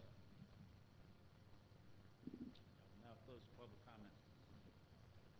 comment. Let me thank you, Vice Mayor, for allowing that to happen out of our normal procedures, but I think it was critical that we hear from, those persons that are in that capacity in our community. And let me just say that perhaps prior to my knowledge, there was no STEM focus attached to this renovation when we talked about it. And so to me, that's more enlightening to me that in my district, in my area, that we will have such caliber and state-of-the-art school in the Southwest area that we all can be tremendously proud of, and for that area, because most of the growth of schools have happened on the east side of town, and we've had one with the Mass Academy in the old Homestead Hospital. But this, really tremendously will add such a different caliber of experience, not only for the community, but for the children that attend that school. And it will really put us in a position to where we can really see the children flourish and, become what they can become. And so, with that, I move and make a motion that we allocate the amount that we had said to with this proposed, collaboration, with the implications that the economic engine of jobs be considered in the agreement of hiring, local contractors within the framework of City of Homestead, that they be considered given preference, and that we move forward with the timeline in which they have outlined and indicated to us. And so in another 2 years, we will have a brand new K-8 center over in the Southwest area, so with the STEM focus. So I'm pretty comfortable with that, as long as we hold them to the fire as it relates to that. Mr. Vice Mayor, I think the proper procedure would be to carry out what Councilman Williams' motion is for me to read the resolution, which approves the agreement, and then the question is whether we don't have an answer from the school board attorneys on the local preference issue, and so whether if they're unable to do that, do you want this to come back to you, or do you want to leave it, or whether this is a direction to staff to use their best efforts to get something in, or that's the... I think we were told this is a time-sensitive issue to the school board. We're at the start, July 1, I believe, was the date I heard. And so I would just, I guess we put it in there with the hope that it'll happen, Mr. Williams. And we had this gentleman go back to them and well, see, beg and all due respect, Mr. Vice Mayor, I'm through hoping. I think it can be done. I mean, they've already have given me examples that it could be done. How the language will work, we'll leave that to staff.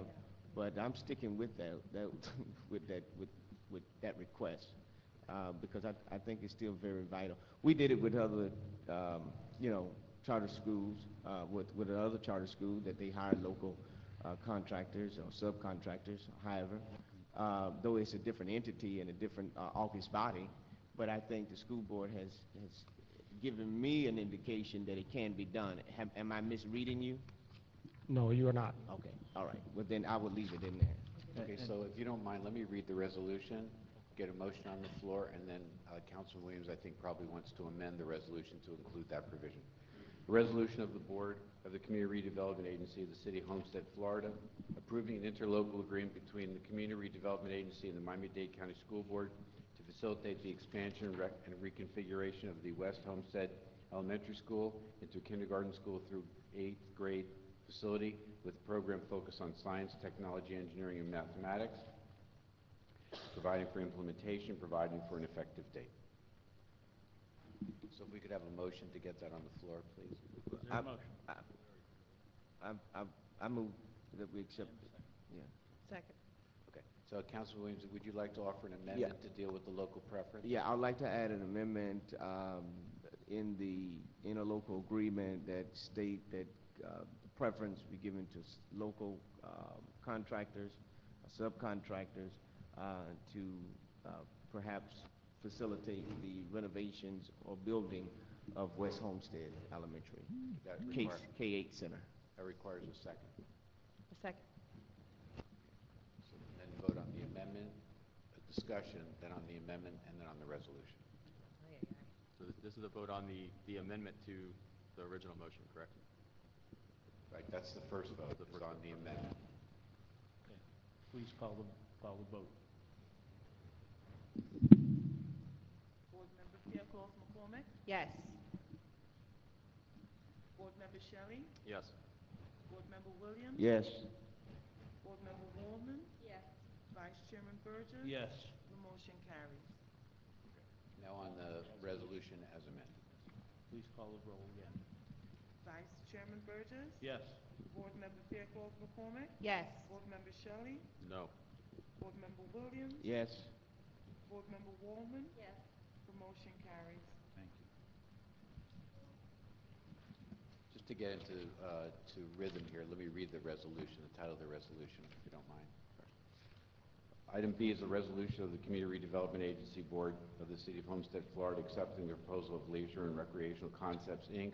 for the completion of an economic feasibility study for construction of iconic attraction in the Homestead downtown area, waiving competitive bidding in accordance with Section 2411.1A2 of the City Code of Ordinances, providing for implementation and for an effective date.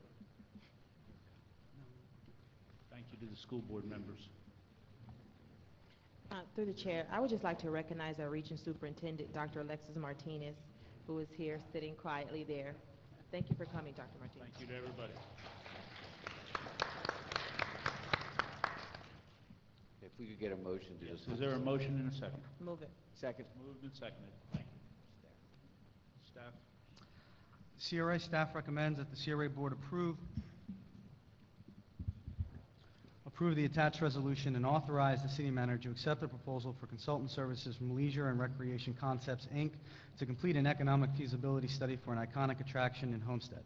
Staff is only requesting funding for element 1 of the attached proposal. Cost of the scope of work totals $38,000. Leisure and Recreation Concepts, Inc. Submitted a proposal for consultant services to complete an economic feasibility study for an iconic attraction in Homestead downtown area. The scope of work will include the collection and review of pertinent data, a site analysis, a market identification and analysis that includes size and growth trends, socioeconomic characteristics and growth projections, a market demand analysis, development of facilities requirements, and a financial analysis. The study will be completed in 120 working days. I also would like the board to know that Michael Jenkins, a principal at Lark, is here to just discuss what the economic feasibility study would entail and a little bit more about what they do as a consultant group. Questions first? Yeah, I have problems with this. First of all, you mean this 38,000 is coming out of the CRA funding? Yes, professional services. And how much is in there? You say 38,000, nine? $38,000 for the proposal. Right, but when I look at the current balance, it's 38. So if we go there, then the balance would be $99. Yes, sir, but we also can, if we need to use professional services or something else, What's we can the move. amount in the professional services? Break that down for me, because I don't have a budget in front of me. Obviously, you deal with this every day. When this came to me, when the manager talked to me about this, I didn't know that it was going to be coming from the CRA money to do a feasibility study about some attraction.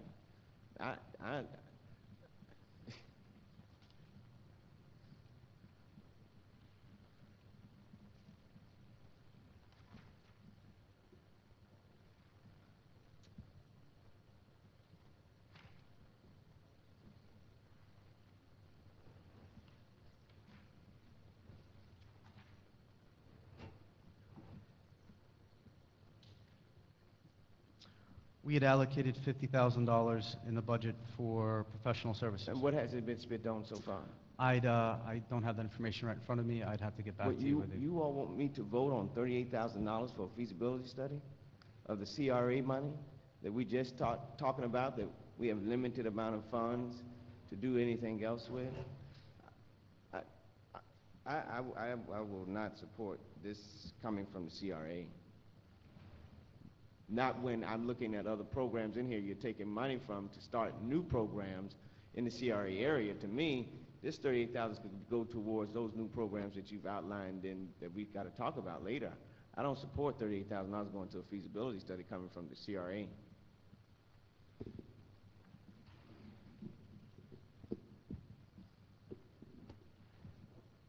I think it's, yeah, no, I'm done. I'm really done. Yeah, because I can't support that. I mean, that's, to me,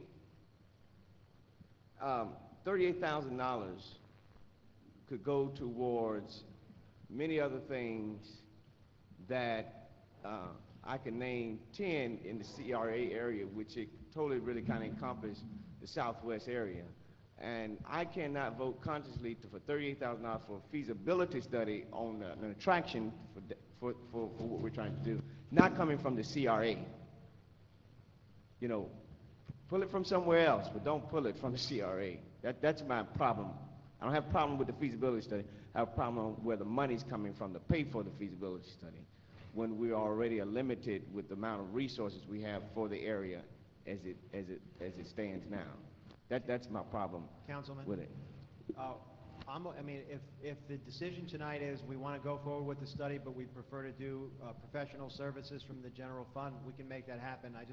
It's really up to you. The funding source is doable either way. It's just a function of wanting to make sure that you support this feasibility study, and if you prefer it from the general fund, we can make that happen. I support it, Mr. Manager, but not from the CRA. Okay. And it's nothing personal. If I would, you know, we can walk the item on for the next council meeting. I would prefer if you do that. I mean, I know that they're here. I'm not taking anything from them, but as a. What's that? Well, I tell you the truth, since he is here, if you wouldn't mind hearing him, and if you're okay with the study, then we'll just assume that what you're asking for at the cow is we'll have a brief discussion about putting the item on for the consent agenda. I have no problem with that. I have a problem with where it's coming from. Sure. Yeah. Well, no, I was just asking the question, a follow-up question to Councilman Williams, and that is this limited to, this feasibility study limited to an attraction or some sort of thing within the CRA district itself? Is that why the function was? The idea was an iconic attraction within the CRA, so that was the logic behind the funding source in the CRA, but it's also the general fund is responsible for that area as well. So for us, the issue of the funding is less important as it is whether you're comfortable, and if you're more comfortable pulling that from general fund, we're okay with it either way. Okay. Yeah, I mean, because I have no issues with this concept. I think it's a good concept to find some sort of niche or some sort of market to bring to the CRA area or to the city as a whole. You know, I think that creates jobs and things. As far as the funding, I'm indifferent wherever my colleagues decide to go. But I would like to hear more about what they have planned to do, though, before I completely endorse it. So I would like to hear their presentation to see what it is they plan on accomplishing. Hold on 1 minute, Ms. Wellman had a question or a comment first. Well, I just want to say I agree with Mr. Williams, and I'm fine with moving it to the cow. I mean, if you needed a consensus of dais, I mean. Okay. Yeah, I just, philosophically, I have a problem with it for that, but I'm not knocking the concept, the idea. I just have a problem where you're paying for it from. Yes, sir. Over here.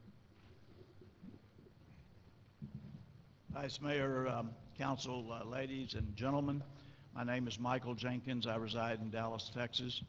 I'm the president and founder of Leisure and Recreation Concepts, which is a company 43 years old.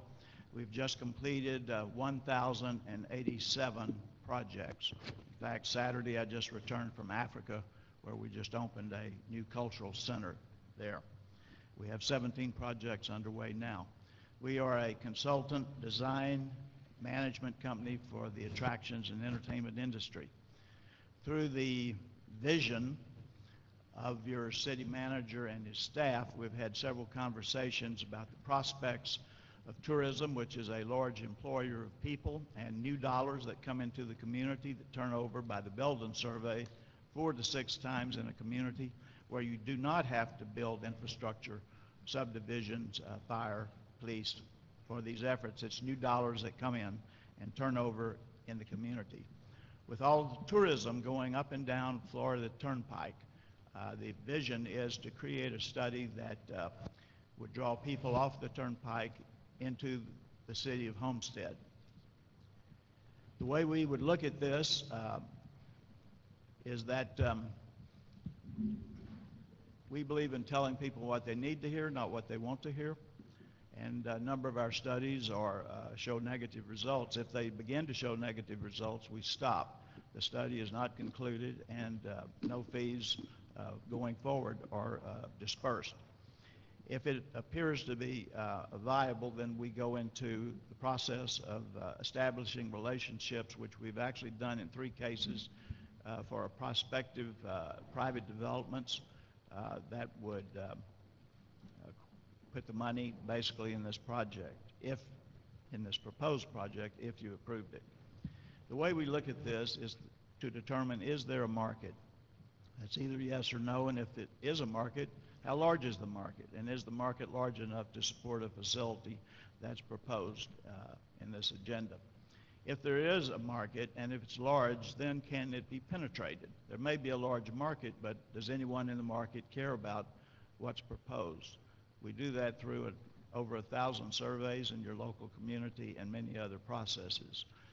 We follow 37 projects every single day that report their numbers financially and attendance and parking into our office nightly, and it's redistributed to them at the end of the month. They know who they are. They don't know who the other 36 are, but it gives us a tremendous database from which to work as it relates to your proposed project.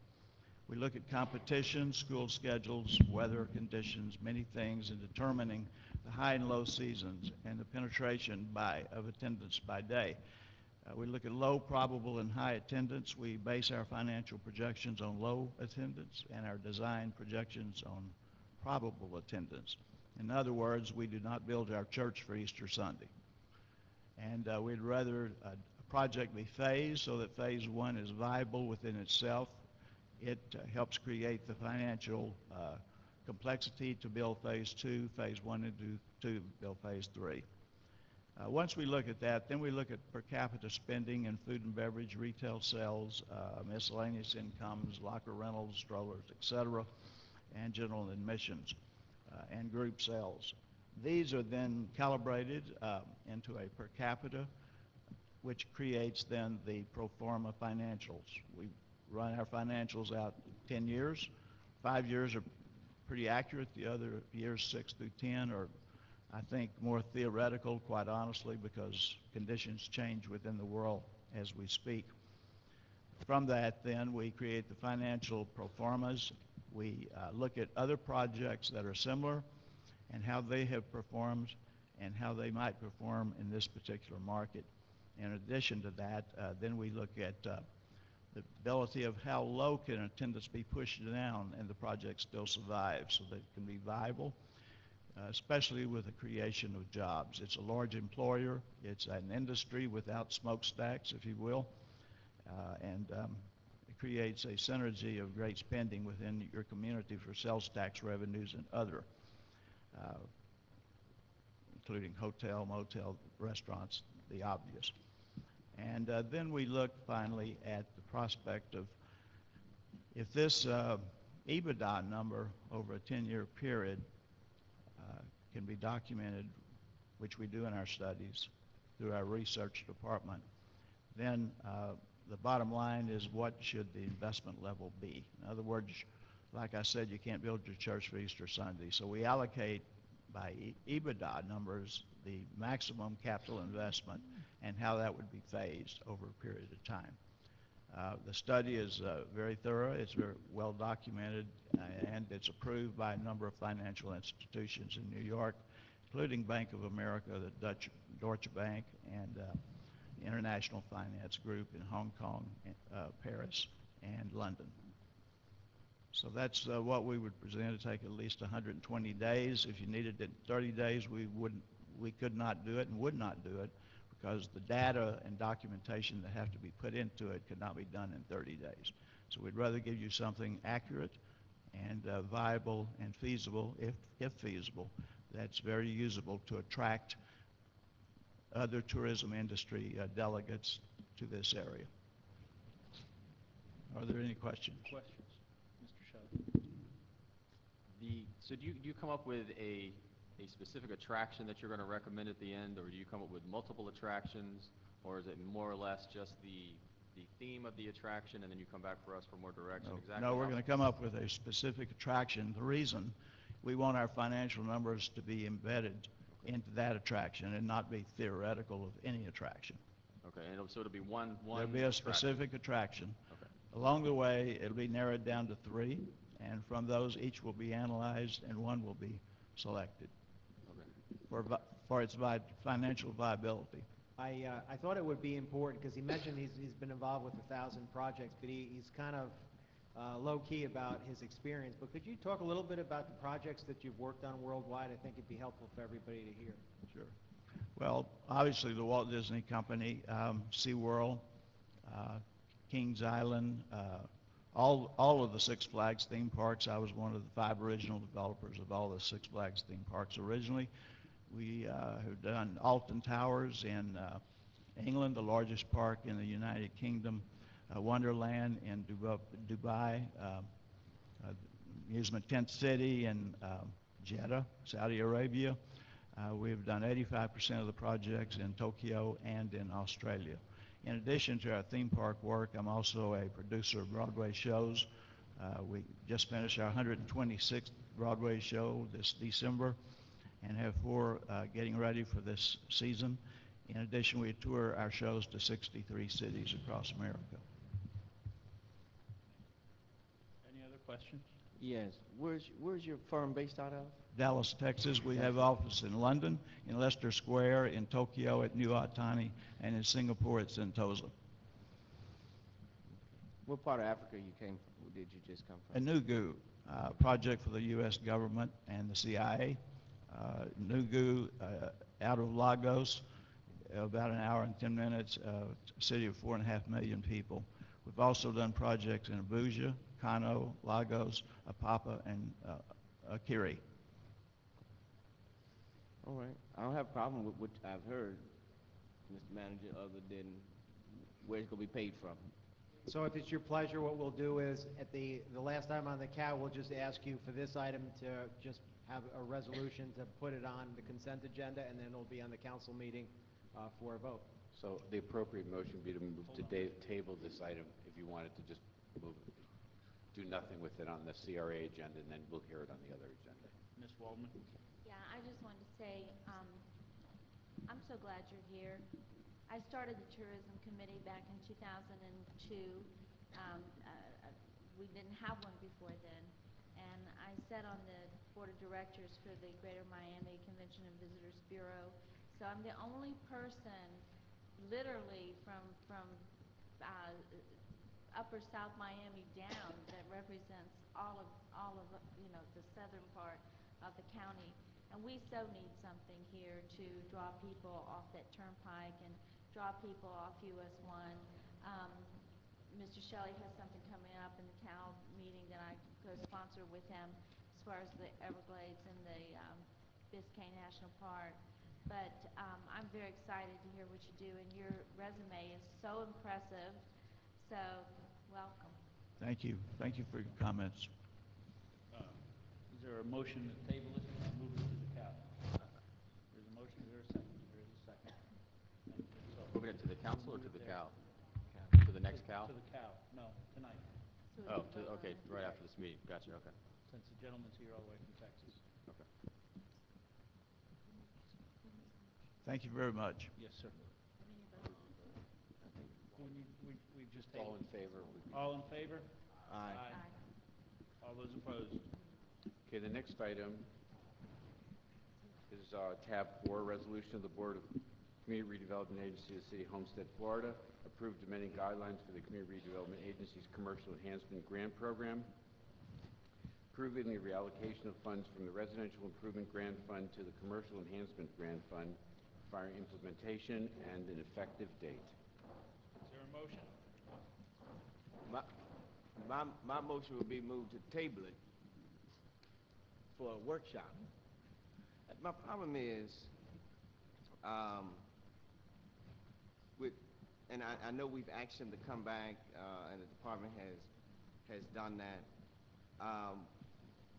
but I need some more information, and I guess even when I went back in the minutes on some of these items, I was not very comfortable. And I know we're trying to be progressive, and we're trying to get things out there to help and aid different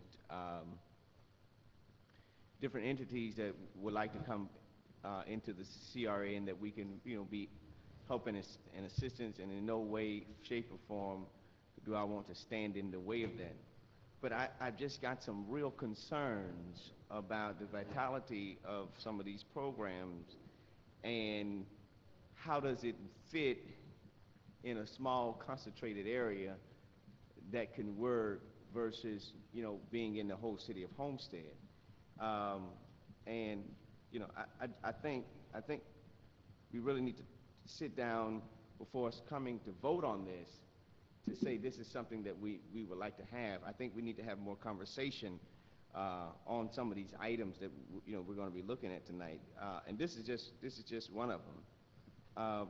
And so, I'm going to hear what staff has, but I think we really need to really look at each program and see how does it really fit within the framework of the CRA, and how viable would it be in some of these programs that he's proposing.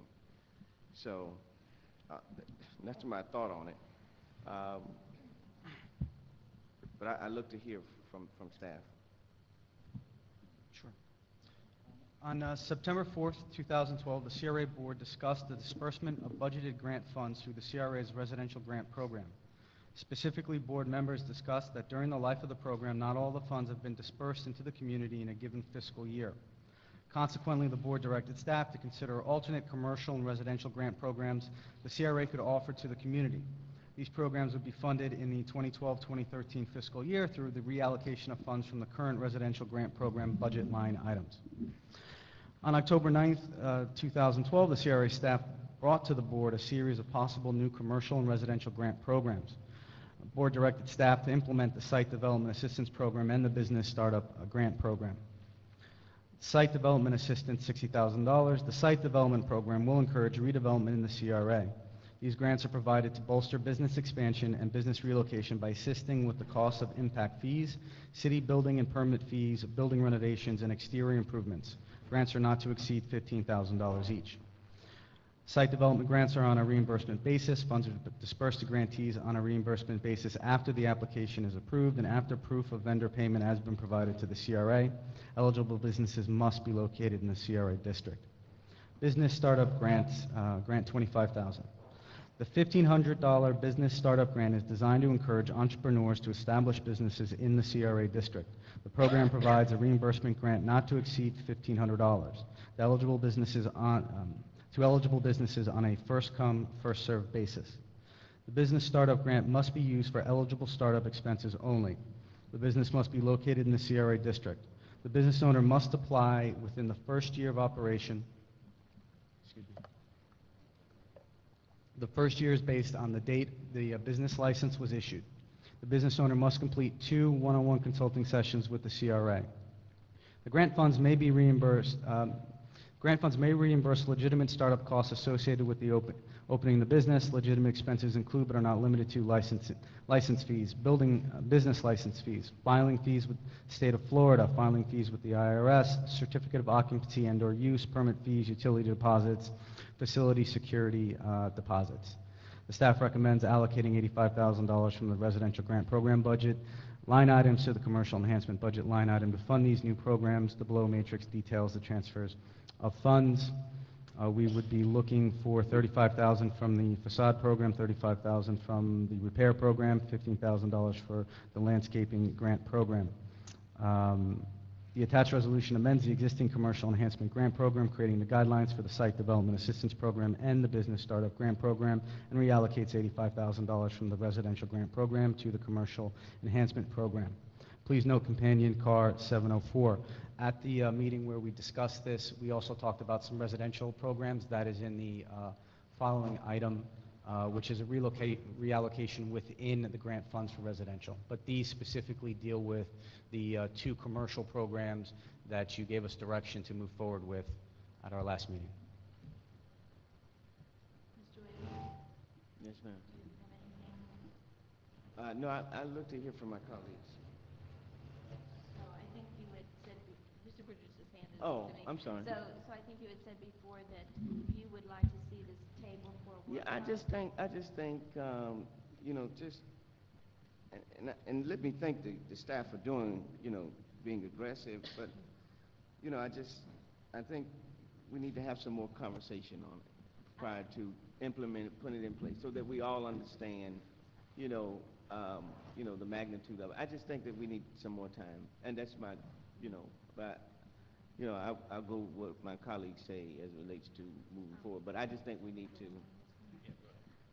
talk about it. Before I open it up to the rest of the board, I just want to say this, that you were reading my mind, because I really would like to see the rest of the items tabled to a workshop. Yeah. Because I think these grant applications, I have a lot of questions. I got tons too. It's going to take all night long. We're never even going to get to the cow. I think we're long overdue for a workshop on these grants. Yeah. And if you wouldn't mind, Mr. Williams, we'll see, you know, as our fellow colleagues speak, but might be something we might want to take into consideration.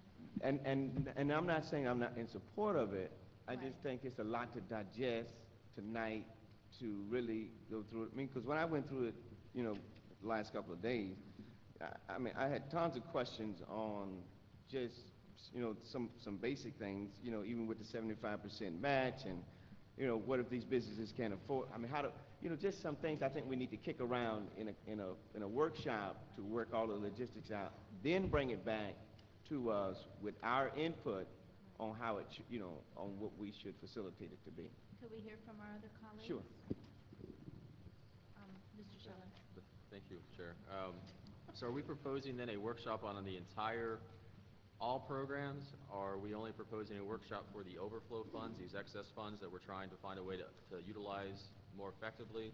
What are we contemplating here? Just I on believe Mr. Williams and I were, in our discussion, I believe we were both in agreement to table all the remaining items, because they all have to do with grants, so that we can actually have a discussion and find out why the Southwest Advisory Board recommends some and not others, you know, so we can really get the nuts and bolts as to what, unless you want to go ahead and make decisions tonight. No, yeah, and I'm agreeing with you. I think we have some applicants who are here that, you know, we've already been in motion with, and I think that's what you're asking about. What I'm saying about is the new enhanced, you know, programs, you know.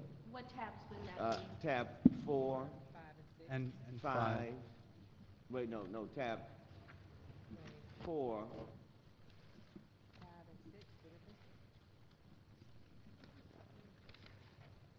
He had some other items in here. Let me see. I don't see. Tabs 4 and 5 would be the new programs and the new program. allocations. Right. Tab 4 are the commercial. The multifamily residential grant? Yes, sir. Yeah, that, you know, what tab is that? That's tab 5. Tab 5, and then you had, I think tab,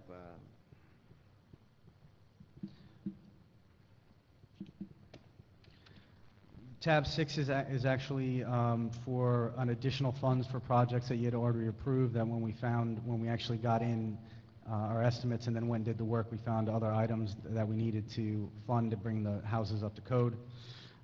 Tab 7 are commercial grants that have been approved by the Southwest Advisory. Tab 8, residential grants approved, recommended by the Southwest Advisory. Same for Tab 9, and same for Tab 10.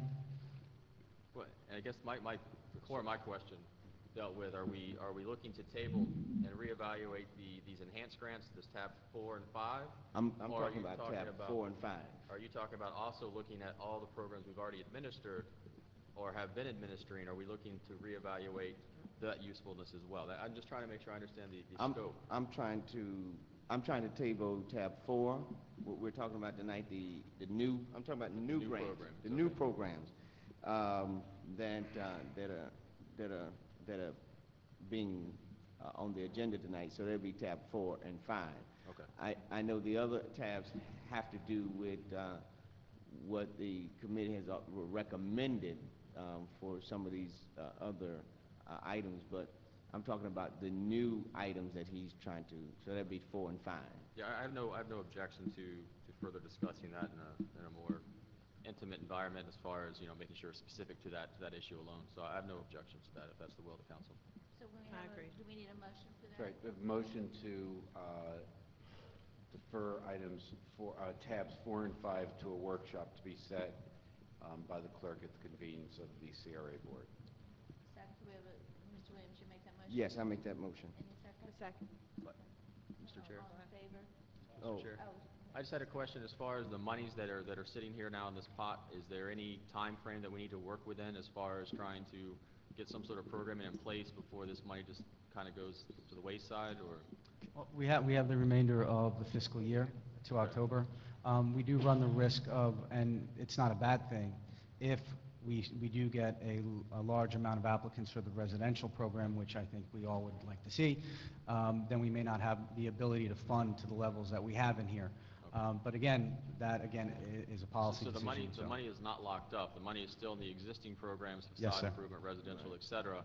If for some reason there is a big demand, which would be great, then that money is available to be utilized. If on the other hand, by the time we get around to discussing the new program, it is still sitting there, then we can allocate whatever's left. Yes. Okay, thank you. Right, and that's my whole issue. I don't have a problem with that. My issue is just that I think we need to talk about even some of the criteria of tab 4 and 5. So, I mean, I guess when the clerk has, she will let us know. But I'm looking at relatively soon, within April, because I don't want to prolong it. I want the programs to come, but I just think we don't have enough time tonight to kind of get to it. Any other discussion?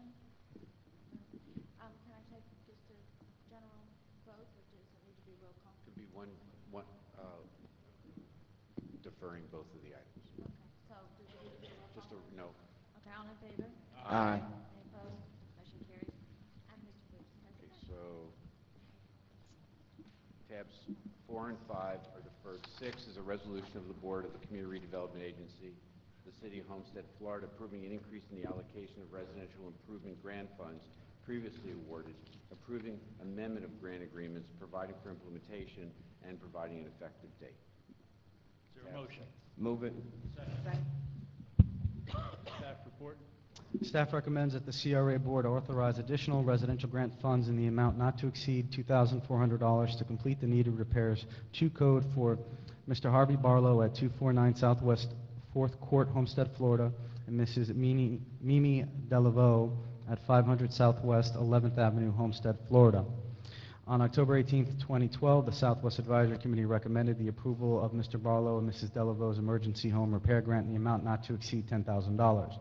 On November 14, 2012, the CRA Board approved the resolution authorizing the funding of the emergency home repair grants to Mr. Barlow and Mrs. Delaveau in the amount not to exceed $10,000 each. Since the approval, the CRA has received estimates for both parties that exceed the $10,000 maximum amount.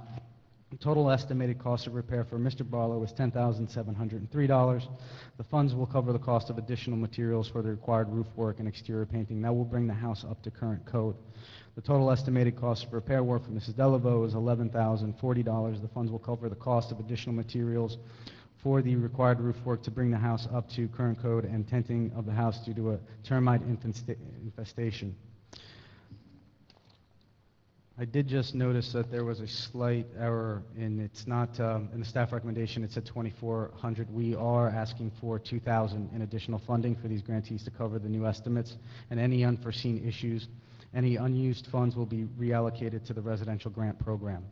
So we're asking for 2,000 just in case there's a little bit something else, but anything that's not used will return into the grant funds. Mr. Shelley. Mr. Chair, just a question. I don't have an issue per se with it, but I'm just curious as far as procedurally when this stuff gets approved, do they usually have these estimates prior to our approval and then for some reason this one came up short? No, sir. The way the residential programs work, because of the capacity for the homeowners to get contractors, we have a pool of local contractors. We bid out the job to at least 3, if possible. Sometimes we don't have 3, but we pick the lowest bidder, and that person goes out and completes the job. We get the initial estimates, and we base the award on that. And sometimes they come back and they're looking through the roof, and there's termites, and then we have to tent the house, and sometimes it exceeds the amount. We have noticed that most roof repairs cost anywhere between $7,500 and the full $10,000.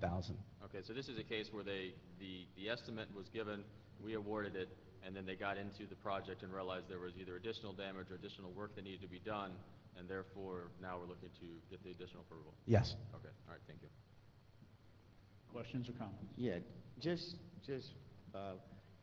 since you've been here, Rick, do you see these programs successful? Actually, the other day, I took a drive through Turner Circle, and I went with Elizabeth to go take some pictures of our commercial programs. And I have to tell you, they do wonders for the houses. So if anyone on the board, or if you'd like to do it as a group and you'd like to go on a tour of some of the places that we've done, I will organize that. I think if we have a quorum, we'll make it a public meeting, but I think it would be great. We've put together a book at the suggestion of Councilwoman Faircloth McCormick to show you the before and afters. I think we have all of our pictures, and we can disseminate that to you. But I have to say, there's a big difference when you go to some of these neighborhoods and you see what we've been able to do. Another question, I know we're taking a vote, but how many houses are in Turner Circle? Do you know? I think the better question is how many houses are in Turner Circle that we haven't done yet, and I think there's about 2 or 3. That we have not done? Yeah, How many?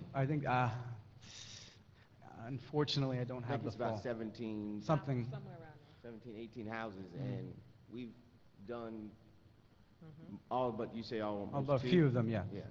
So, I mean, I think, and that's what I mean by, we take a block and change it, and it does wonders for that area. So, these programs do work, even though it takes time to get them out there, but, And we are starting to see outside of Turner Circle as well. Right. That these are. Okay. All right, that's all I had. Anything else? No, just a comment. When I was reading the minutes and I saw that Turner Circle had more applicants on here, I said, wow, talk about transforming a community one block at a time. Turner Circle is Exhibit A. They're really taking advantage of these funds. Well, it's keeping up with the Joneses a little bit, I Yeah, guess. that's right. Better neighborhoods. Anything else? Call the roll, please. Board Member Shelley? Yes. Board Member Wallman? Yes. Board Member Williams? Yes. Board Member Faircloth McCormick? Yes. Vice Chairman Burgess? Yes. The motion carries. Tab 7 is a resolution of the Community Redevelopment Agency of the City of Homestead, Florida, approving the allocation of commercial improvement grant funds recommended by the Southwest Advisory Committee, approving grant agreements, providing for an effective date. Is there a motion? Is there a second? Moved and seconded. Staff report, please. Staff recommends the CRA Board approve the resolution authorizing the disbursement of commercial enhancement grant funds to the following grant applicants: Chefs on the Run, 10 East Maury Drive, Homestead, Florida, up to $10,000. Gospel Truth Tabernacle, 236 Southwest 4th Court, Homestead, Florida, up to $25,000. Hotel Redland, 5 South Flagler Avenue, Homestead, Florida, up to $25,000. On February 21st, 2013, the Southwest Advisory Committee recommended the approval of 3 commercial enhancement grants to Chef on the Run, Hotel Redland, and Gospel Truth Pentecostal Church. On October 11th, 2011, the CRA Board approved Resolution CRA 2011-10-13, adopting the guidelines for the CRA Commercial Enhancement Program. Any questions? Yes, ma'am. This is the one that I really wanted to table. I realize if my colleagues don't agree with me, then that's the way it's going to be. It's nothing personal to anybody, but I just have so many questions that it could take me I don't know how long. I respect the Southwest Committee. I just like to know the process, like Mr. Williams said about the other grants. You just want to know their process. How many more applicants were there? How many CRA funds have already gone to, some of these projects? Um, you know, I love Chefs on the Run, but I have a big question about, they occupy a rented building. It's not like an outside facade where you're beautifying the community, but it's a technical problem, it's a mechanical problem, and there's a landlord. Does that landlord have insurance? I mean, I just have a ton of questions. So, with all due respect, I just want you to know where I come from. So did you want to move to table this? I would like to hear what my colleagues say first before. Yes. Any questions from the others? Well, Councilwoman Wellman, I guess as it relates to, your question, I think they're most appropriate because these are only recommendations from the committee, and so I welcome whatever questions that that you have for, and they're very valid because those are some of the things that we struggle with too on the board. But I think whatever questions you have, I think they ought to be raised. Well, I think but let me see if I understand. You're saying procedurally, how are the grants approved based on what methods, right? And I think procedurally what the committee has done is the staff has provided all the documentation based on, now the commercial facade is a new program per se. We've only dealt with the residential. We've really not dealt with many commercial facades as it relates to your technical questions that you may be raising or asking. But procedurally, what the staff does, the applicants go in and make an application. They go over what the guidelines that this board has set, or procedurally wise, and then based on what the evidence that staff has gathered, presented to the Southwest Advisory Board, then they make their recommendations on the amount, given what the criteria that this board has defined. So. And through the chair, I think they've done a really good job. It's just like you say, the commercial end of it is fairly new, and I have questions as to how those guidelines, are drawn up and what we look at. And again, I gave the example of the rental unit that serves as a restaurant. Did they are you no, excuse me. Yeah, go ahead. Are you aware, Rick? Yeah, do they have property do they have insurance? Is there renter insurance in place? Is there property insurance in place for the landlord to fix the mechanical problem? Landlords and tenants can apply for the commercial enhancement program. The tenant needs the approval of the landlord. I know, but that's... But they need to have the general liability. They need to have the insurance requirements so that if somebody was hurt doing the renovation on the establishment, the city's not at risk. So that's part of what we have to do. We look at, has the building paid its taxes? Are all of their utilities paid? If those criteria aren't met, they're not allowed to apply for the grant. We actually had a issue where a tenant came to apply. They went through the entire process, and they were delayed about a year because the landlord hadn't paid their taxes in a few years. They eventually did pay, and we were able to move forward. Yes, ma'am. I'm sorry. No. You're giving information, good information, but I seem to be having a problem tonight getting an answer from, maybe it's me. But my question is, did the landlord have insurance to pay for, I hear fire, which I think that's pretty serious, so was the landlord given the money to make the repairs and they weren't made, and then we're just going in there? See, I have a lot, it's very deep, my questioning. Okay, we require general liability insurance for the applicants to proceed. If, whether or not at the time of the fire it was in place, I can't answer with certainty. So I'd have to go back and check. But we would not have accepted the application without the certificate of insurance. Now, we all know certificate of insurance is sometimes lapsed for non-payment. So I'd have to go back and check. I can't honestly tell you definitively, yes. And you know, I mean, we were talking today about prior CRA loans, and nothing personal, no whatever, but I wish everybody the best, but I ask you about Relin Hotel. I mean, I know that years past, we gave hundreds of thousands of dollars from CRA money to the Relin Hotel from another owner. You know, do we have those numbers? You know, I mean, there's just a lot of stuff that I think that we just haven't had an opportunity to voice. So I don't want to target one particular entity. I just want to make sure going forward we share the same knowledge and we share the same, you know, information. Thank you.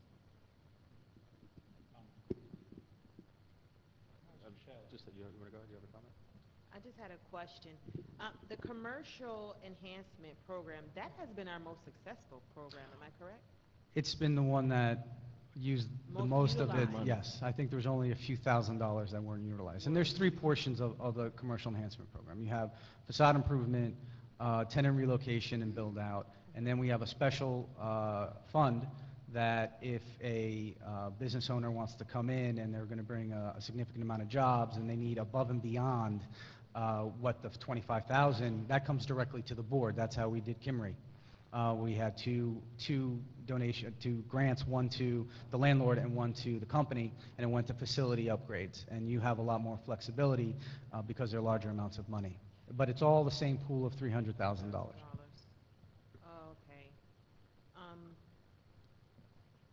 I know this has been a program that has been heavily utilized, and as a former member of the SWAT committee, I know we're given a criteria with which to apply to these grant applications. And with my experience on the SWAT committee under the leadership of Councilman Williams, we did not move forward a grant if they didn't qualify based on the information that we had before us. But I also understand Councilman Wallman's reservation. If I have questions, I would like answers. So I am comfortable if you feel that your questions haven't been answered and you would like to dig a little deeper to find that information, I would feel comfortable tabling it, but relatively soon, because I'm looking at Chefs on the Run, I'm looking at Mr. Julius Riley back there from Gospel Truth, who are depending on these funds to help renovate their commercial facilities. So I would acquiesce and be amenable to you getting the question and answers at a workshop and then coming back relatively soon so that we can move forward with these grant applications. You know, I just don't know that a speedy way, you know, at this point, we're all so busy, we have so many things to do. I know there's a couple of trips that I have to do, everybody's doing. So I just don't know how speedy that would happen, but I have no problem, you know, I have no problem voting tonight. So You're comfortable with that? it's whatever you want to do. You know, it's whatever my colleagues want to do. I mean, I'd rather have a workshop, but a workshop is a workshop. I mean, that's where we get down into the nuts and bolts and the nitty gritty, and we haven't had a workshop on this, have we, Mr. Williams, in a very long time? It's been quite some time, probably since the grant Yeah. started itself. The grant program I was... just don't know how speedily we can do that. get it done, you know? Could we make it a part of the workshop that we've already put in place? Yeah, I love that. And I guess that, so there wouldn't be a second workshop. When is that? I'm sorry, through the chair. You said April. It would just be another agenda item on the same workshop if you wanted to combine them. I think When? the question was from Ms. McCormick on when. Sometime in April, but Chair, didn't you say, Mr. Williams, like in the first, second week of April? Is that Right. what you said? Yes. So that relative would be soon. after the trip that I think we're all taking. So I could do that. That's fine with me. Could I just add, all three applicants are here. Are any of them time sensitive to keeping their going? I mean, I know, sure, they're all time sensitive to you each, but, I mean, nobody's business or the church isn't gonna have to shut down if there's a delay on this money, right? Mr. Riley? Well, if we, I'm just trying to see, make sure we're not hindering anybody's ability to perform their duties with a delay of another month to 2 months Not maybe even a before month. it's voted on. Couple Well, if we have a weeks. workshop, then it's gotta be scheduled again, so we're looking at probably 2 months before it's. Well, if I may, if you want to if you can hold your workshop in the first couple weeks of April, we can hold the CRA meeting before the actual council meeting, which gives us enough time to put the agenda together for that third week in April. This way you don't have to wait till May. That was my concern, is we would be out 2 months if we didn't have Right. enough time. So we had the workshop in April, like, The first week of April is pretty well shot. Second week of well, April. I need well, I'm to saying figure like out the, the date. before the cow. Yeah. Uh, Workshop already scheduled before the property annexation. for the annexation. To the chair? Yes. I'll get this down pat. But I think you said, Rick, didn't you say that as long as we had it before the council meeting, we could have the CRA before the council meeting? I will need some time to put the agenda together with the final approvals that you choose, so, So that you know. would mean we could have it any time between the 8th and the 15th?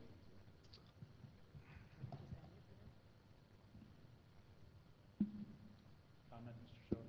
Well, no, I mean, I had a question on the actual items, but if we defer them, then I'll hold that till a later date and time. But again, just same thing I had in the last question is the scope of the workshop. So is it only going to be related to the commercial facade programming? Or is it going to be now, again, looking at are we looking at the residential facade, essentially the entire CRA programming? Is that what we're going to be reevaluating as a whole? My understanding was when I proposed the workshop was for the new initiatives. No, I know, but now we're on to a new workshop of some kind here. So, But it can be combined with two agendas. right, it can go into the same item, but what I'm trying to figure out is where are we just looking at the commercial facade added to tab 4 and 5 as we discussed last time, or are we looking at, also now looking at the residential? I just want to make sure. No, not the residential. We do it all at once and be done with it. Yeah, Right. because I don't want to have to deal with another workshop. Right. Excuse me, can I say something? Yes, sir, go ahead. Okay, good evening, everybody. Been sitting here a long time, and I'm telling you, I was listening to discussion. Mr. Vice Mayor, could we have his name and address for the record? And address for the record. My name is Julius Riley. I'm at the Gospel Truth Pentecostal Church here in Homestead on 236 Southwest 4th Street. And we've been very busy down through the years, but I've been sitting here for quite a while. Now, I was listening at you talking about the school board, the $775,000. And I'm telling you, I sit here and I listen to each of you that came forward and spoke, and all of you made sense. But at the end, it was approved. There wasn't no workshop. And I'm telling you, I listen very carefully to everybody. Now, I'm listening to say the resident say, no, we're not going to go to workshop on them. These commercial grants, now, I'm talking about, we came in compliance what you asked for. And I'm pretty sure it was a workshop, before you came up with, whatever you need to comply with, to be approved. And $775,000, I'm talking about these businesses in the neighborhood, my business, I'm talking about, down through the years, I've been helping with jobs, crime prevention, with the homeless, many programs involved in Gospel Truth Pentecostal Church. And I'm talking about in the money, $25,000 to help renovate and bring have that property brought up, and look better in the community. I'm talking about, and we came in compliance with what you asked for. Then we have to wait, to go to another workshop. I respect your decision, but I was hoping that, you know, that this be approved today, that I can take care of, you know, what needs to be done. Mr. Riley, I had the same concerns. I think as we keep having workshops and workshops, we had a workshop and set the criteria for all this stuff back before we passed it on to the Southwest Committee. I think we clearly stated to the committee what we wanted when we gave them the task of working with the CRA committee and bringing these things forward. And I think Mr. Councilman Williams and his committee and the CRA staff have done their homework, have done a diligent job in bringing this to us tonight, and I'm ready to move forward with it. We've got two business owners here tonight that I think have worked diligently with the CRA, and Mr. Riley, who has worked and has been here in the community for a while. And I think that as we keep moving things to workshops, it just delays everybody's ability to get what their work at their place of business or place of worship, as it may be, done. So I am opposed to having a workshop on this particular item tonight, and I would ask for a second that we continue and call for a vote. Well, I just have a question I'd like to ask before we vote. Vice Mayor Burgess, don't in any way take this to be any disrespect to you or what your office is. But by no means do I think any of us up here are in the process of stopping progress. In my ability to work with my colleagues, whatever questions that Councilman Waldman had, maybe about the, you know, criteria or however that is raised in the process, you know, or with whatever particular problems you may have with the applicant, and then I think those questions, you know, should be raised or heard, you know, as it relates to that. And trust me, I don't like workshops either. You know, I mean, I like them, but I think, you know, sometimes we can hammer things too much. But in this case, if she has any, you know, questions or maybe we need to augment the criteria or something, then I don't have a problem with that. You know, but Whatever. I mean, take a vote. Mr. Shelley. Yeah, Mr. Vice Mayor.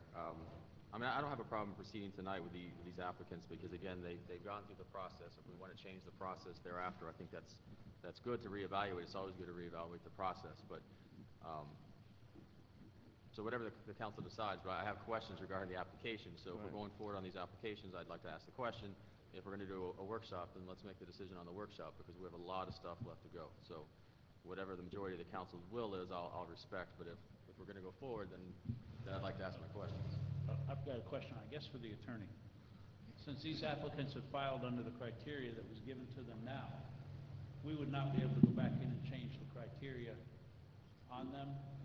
I mean, if they filed and the Southwest Advisory Committee okayed them and the CRA has, passed them along to the CRA director, CRA director has passed them along to us for approval.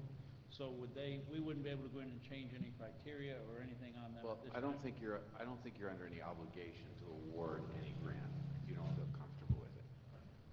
By the same token, if somebody's made a grant application, I do think that you have the ability to look at what they've submitted.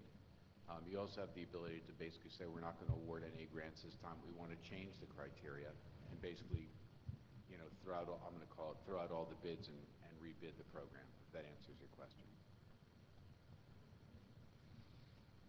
Ms. McCormick. Through the chair, Councilman Wallman, can you ask your question now so that we can proceed? I don't think we have the answers to some of my questions. So, but I'll just base my vote on, you know, what I have to do. But you know, I talked to Rick earlier today, and there were some questions that, you know, he'd have to do some research on. It's you know, I'm not trying to cause a problem. I just want to, yeah, everybody has to do what they have to do. So. Is question to the. Yes, sir. we're taking each, Rick, would you be able to, will it be helpful if we just take each grant application separate instead of as a whole? Councilwoman Walton? Yeah, that would help me a lot. Could we not lump all of them together? In other words, in this item, which you presented all three at one.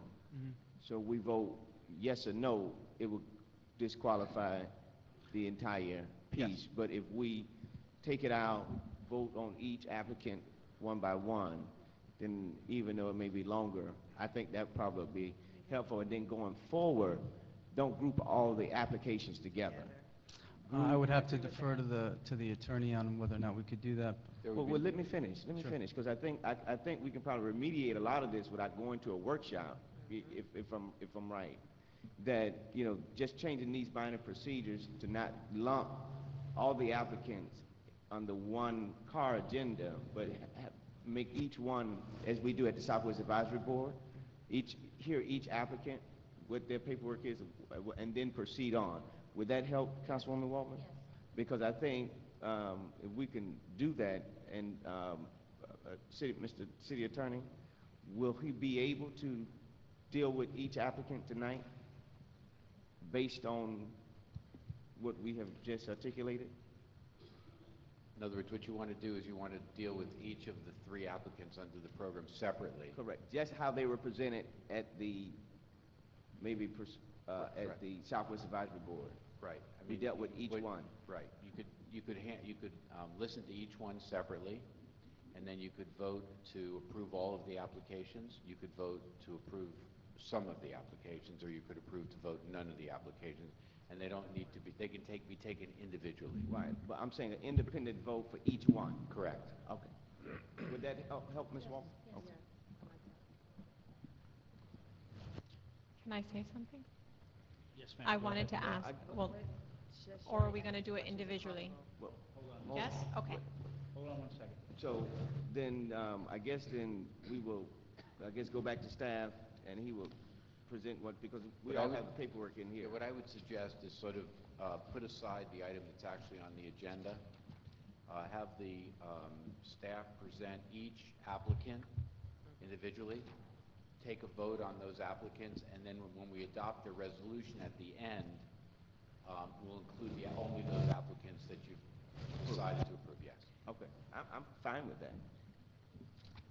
Fine with that as well. Mr. Shelley, you had a question for? Yes, I do have a question. What are we doing? Are you going down the list now of these three? And I'll ask questions relevant to each application. I can go through each application, starting with the Gospel Truth, because they're the first one. Okay, in then the let's packet. do that, and I'll ask questions accordingly. Okay.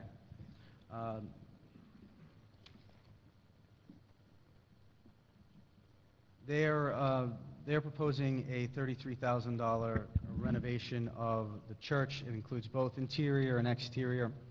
The scope of work for the exterior: replacing exterior doors, pressure washing the exterior, repair and replace stucco on church exterior, prime and paint church exterior, place ground tiles around church exterior, landscape the church grounds, removal of the old sod and replace with new sod, installation of non-seasonal plants, install mulch around plants and trees, clean and paint parking lot with blacktop, paint parking stall lines, including lines for handicap parking spaces, place fencing around the church property. As it's in the Southwest, it's a 90% match up to $25,000. So they would be able to receive the $25,000. Questions? Mr. Shelley? Mr. Williams? Ms. McCormick? Ms. Walden?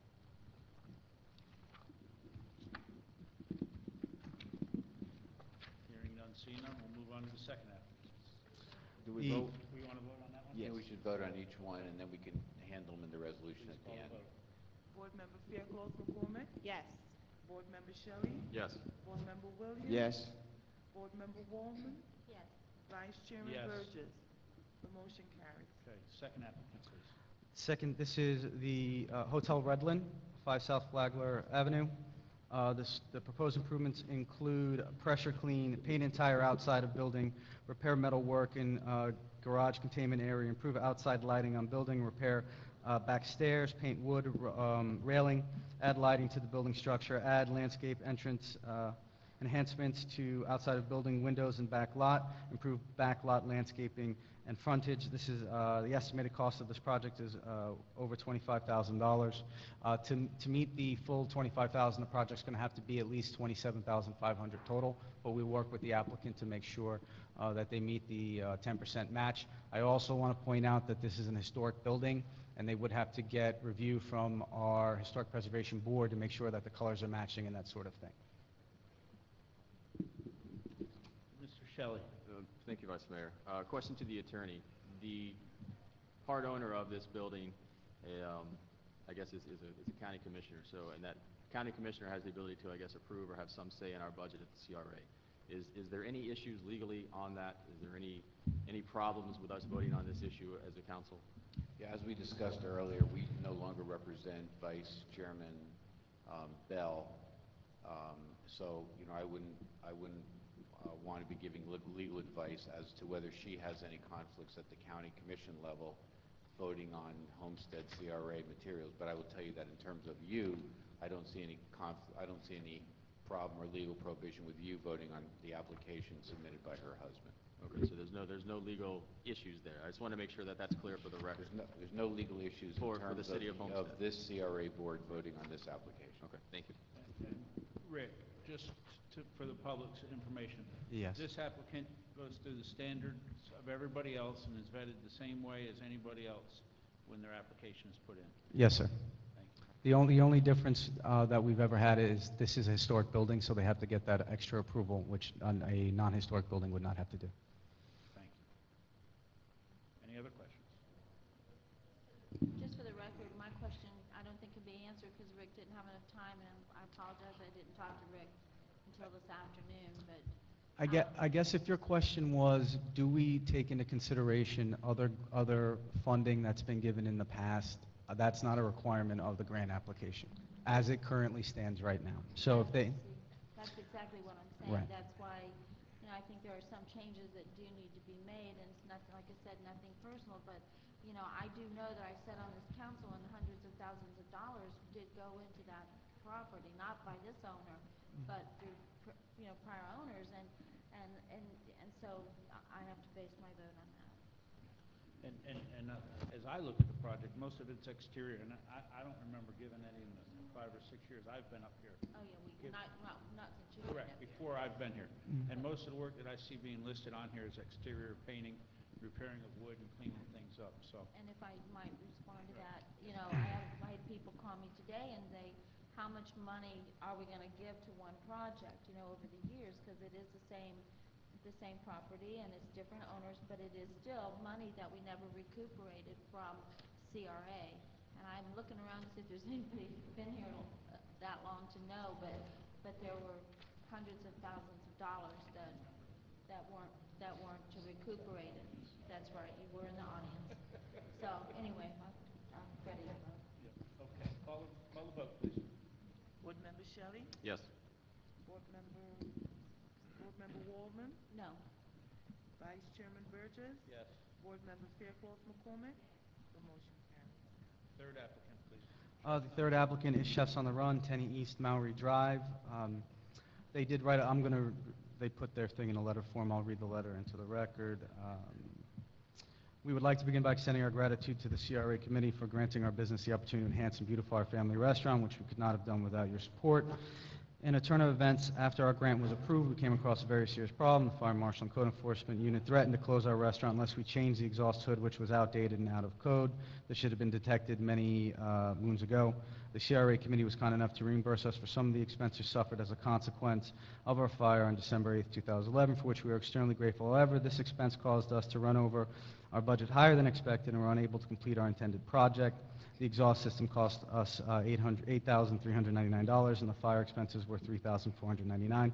Due to this unforeseen expense, our renovations were higher than expected. Today, we come to you seeking your financial assistance in the amount of $6,012 to complete our intended project. Thank you in advance for your usual support. Questions, Mr. Shelley? Thank you, Vice Chair. It's kind of unclear from that letter what the original project or scope of the project was. So can you just clarify kind of the historical aspect of it? Did they utilize monies we approved for another project to then pay for fire damage? Was that approved? They had used the money for, and I don't have the original one in front of me, so I'm going from memory, for, I believe, restructuring the entrance. When you walk in now, you see the wall, and instead there was a counter, so they reconfigured the space between the kitchen and the public area in front. Plus, they did painting, and they did some tile and renovations to the interior as well. One of the things that we can do is help bring things up to code, so, fire exhaust system, that sort of thing, sprinklers and things like that.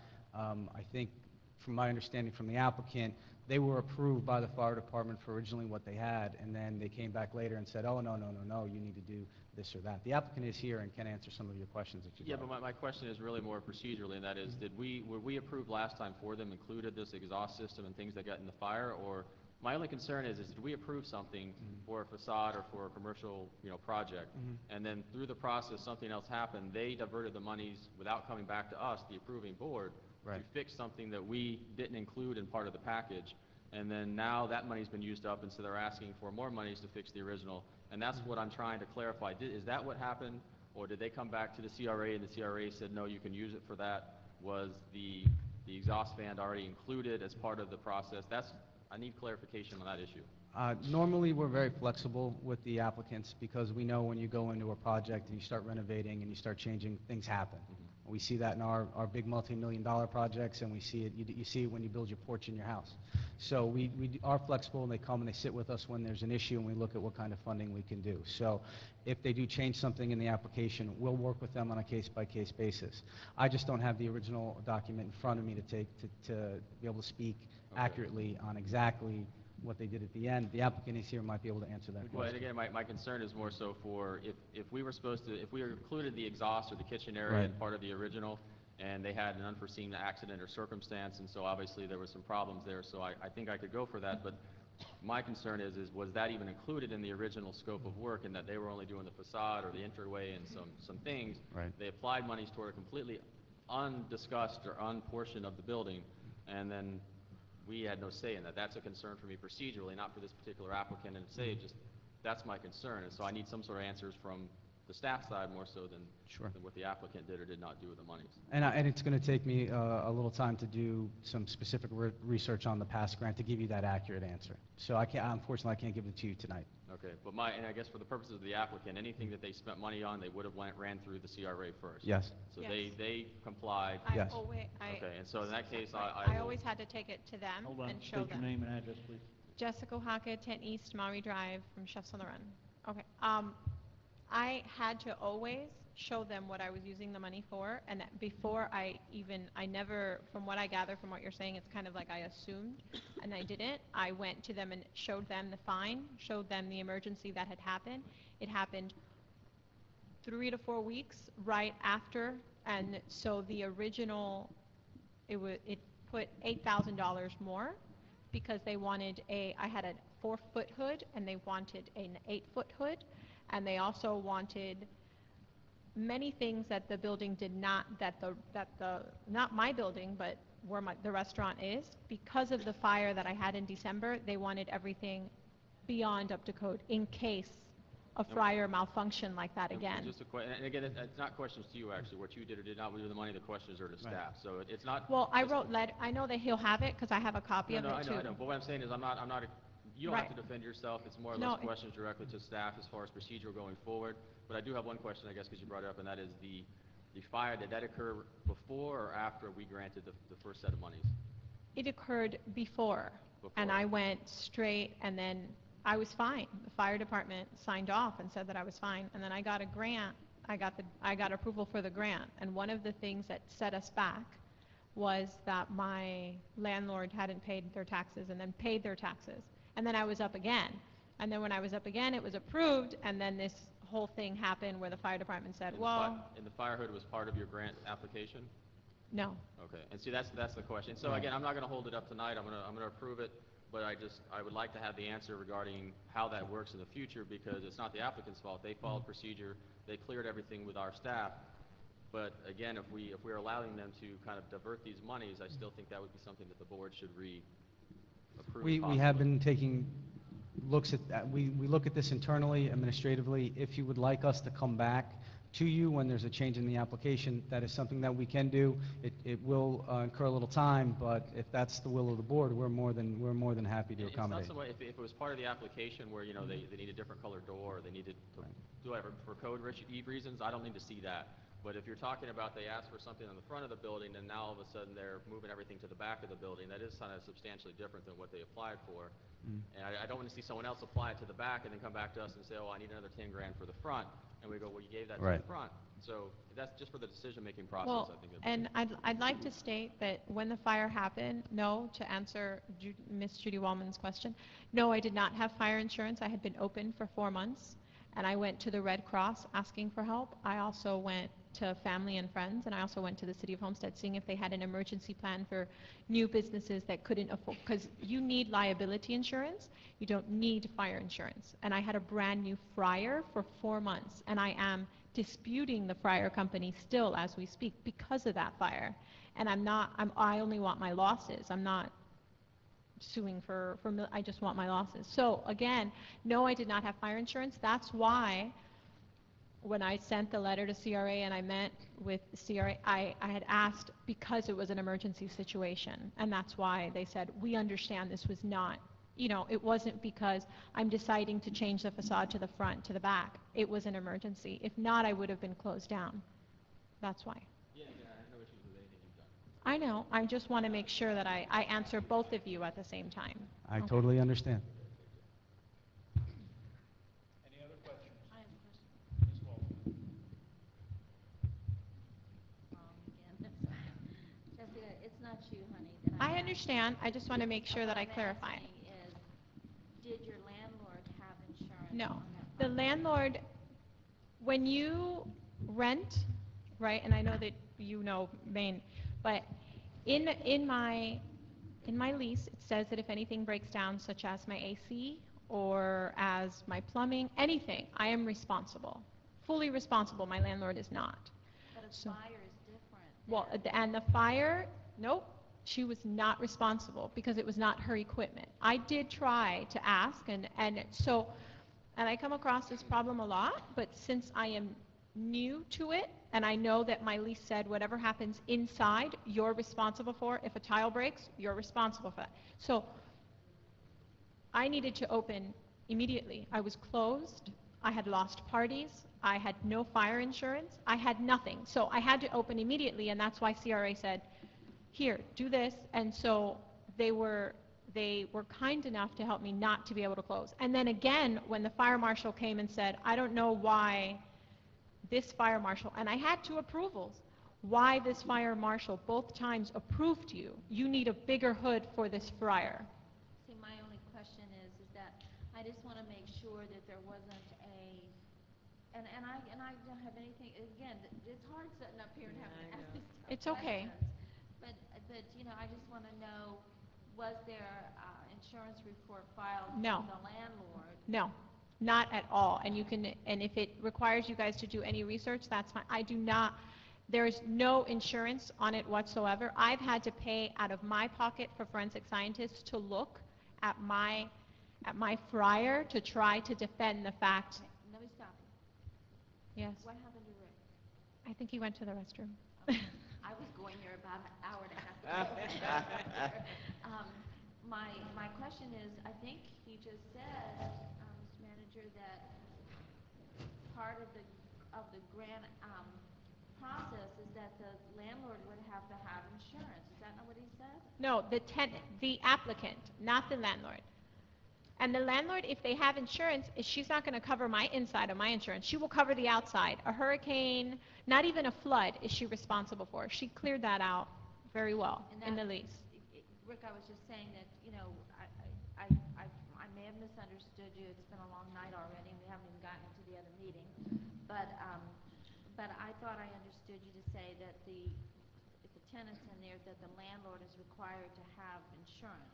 The applicant is required to have the insurance. If the applicant is the tenant, the landlord has to agree to allow them to do it.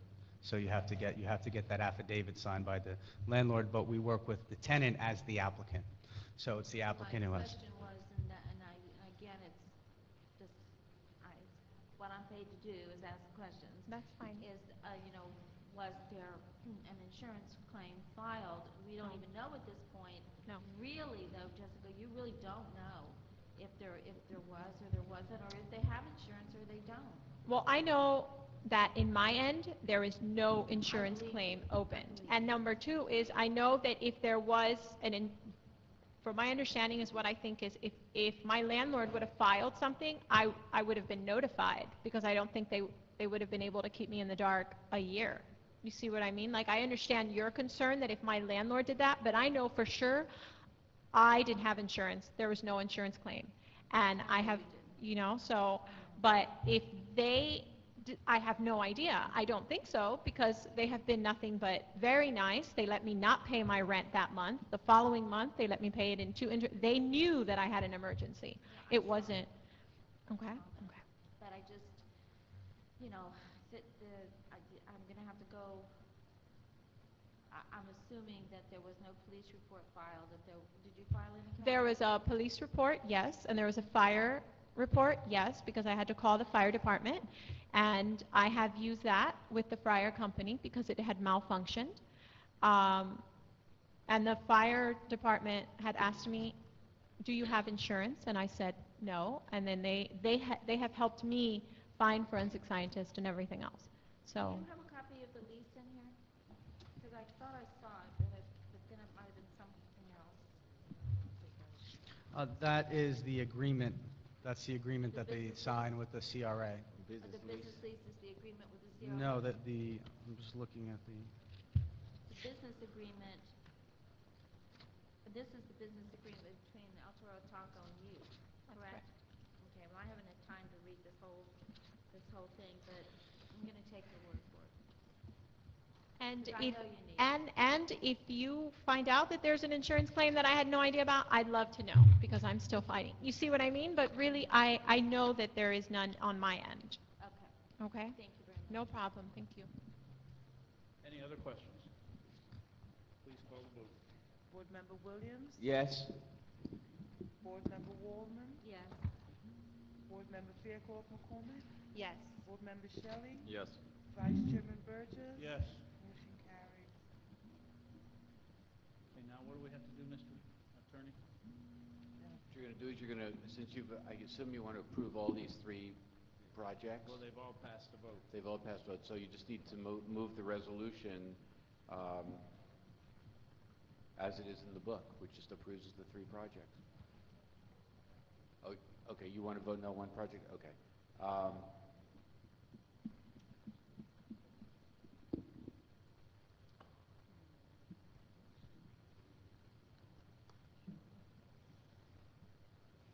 I think we can do this. We'll do it in one vote. Just show Councilman Waldman voting no on that one particular project and your notes on the minutes. We don't need to overly complicate this. So you can just vote on the resolution and show Councilman Woman voting no on the one project. Okay, and sign up the minutes.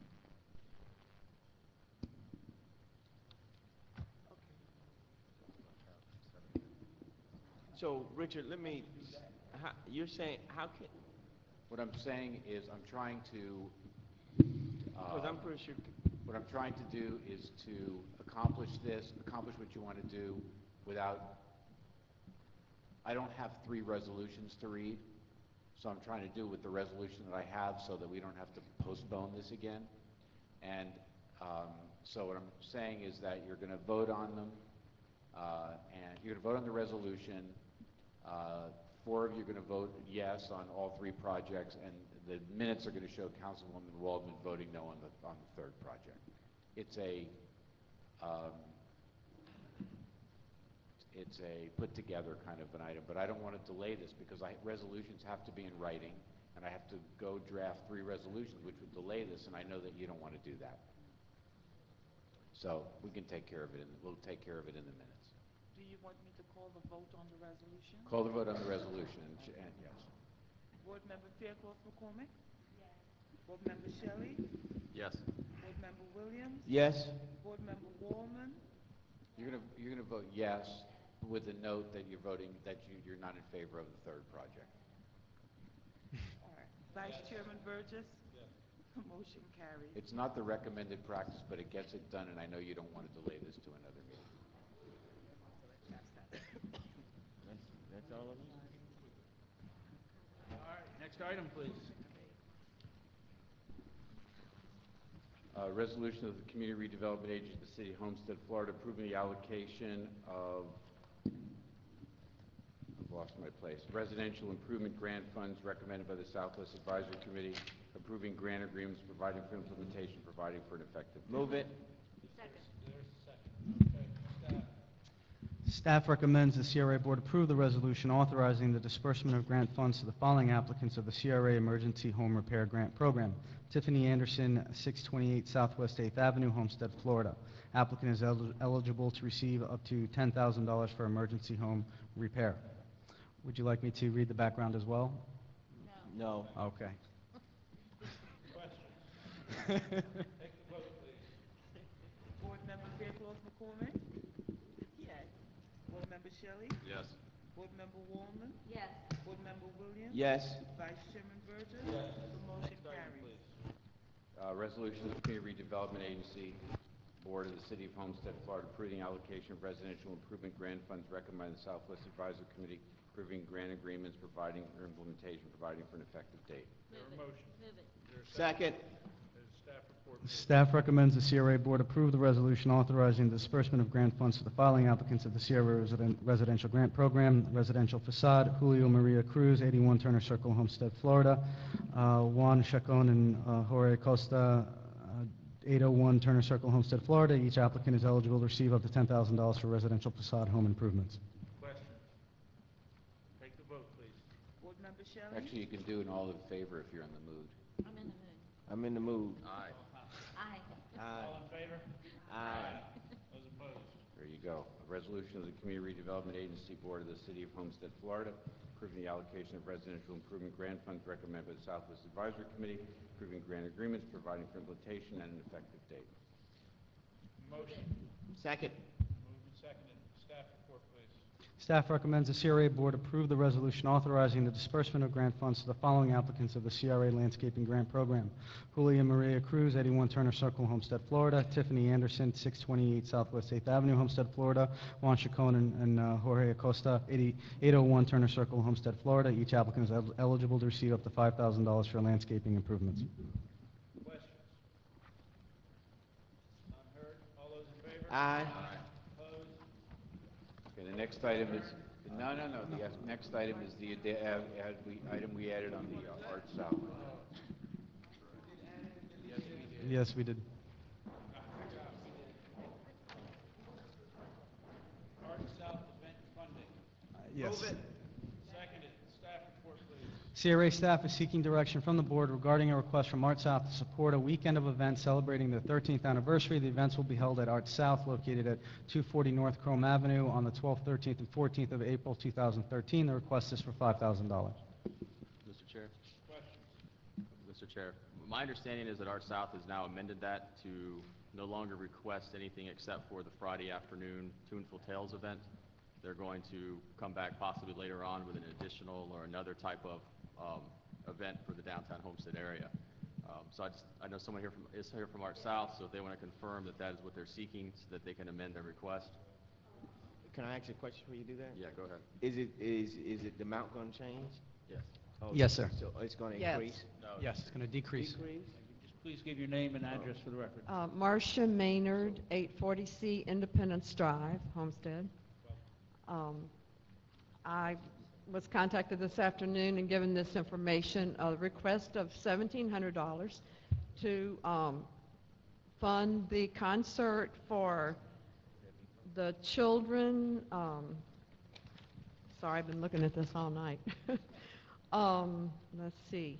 Friday afternoon, Tuneful Tales concert for 250 or more Head Start and pre-K children enrolled in the Chapman Partnership for the Homeless Preschool. Is that what you want, the details of the concert, what we want to do We did it in February, and I saw little children attending their first concert, and then and it's all interactive. It's extremely wonderful. I can't say enough about it. I remember my first concert as a child, Ms. and Ma'am? yes, Can I interject for one? of course. Okay. Vice Mayor, can we just approve, though they coming back, can we, even though I know what they're coming back for, can we just, since the amount is not going to increase, Rick, right?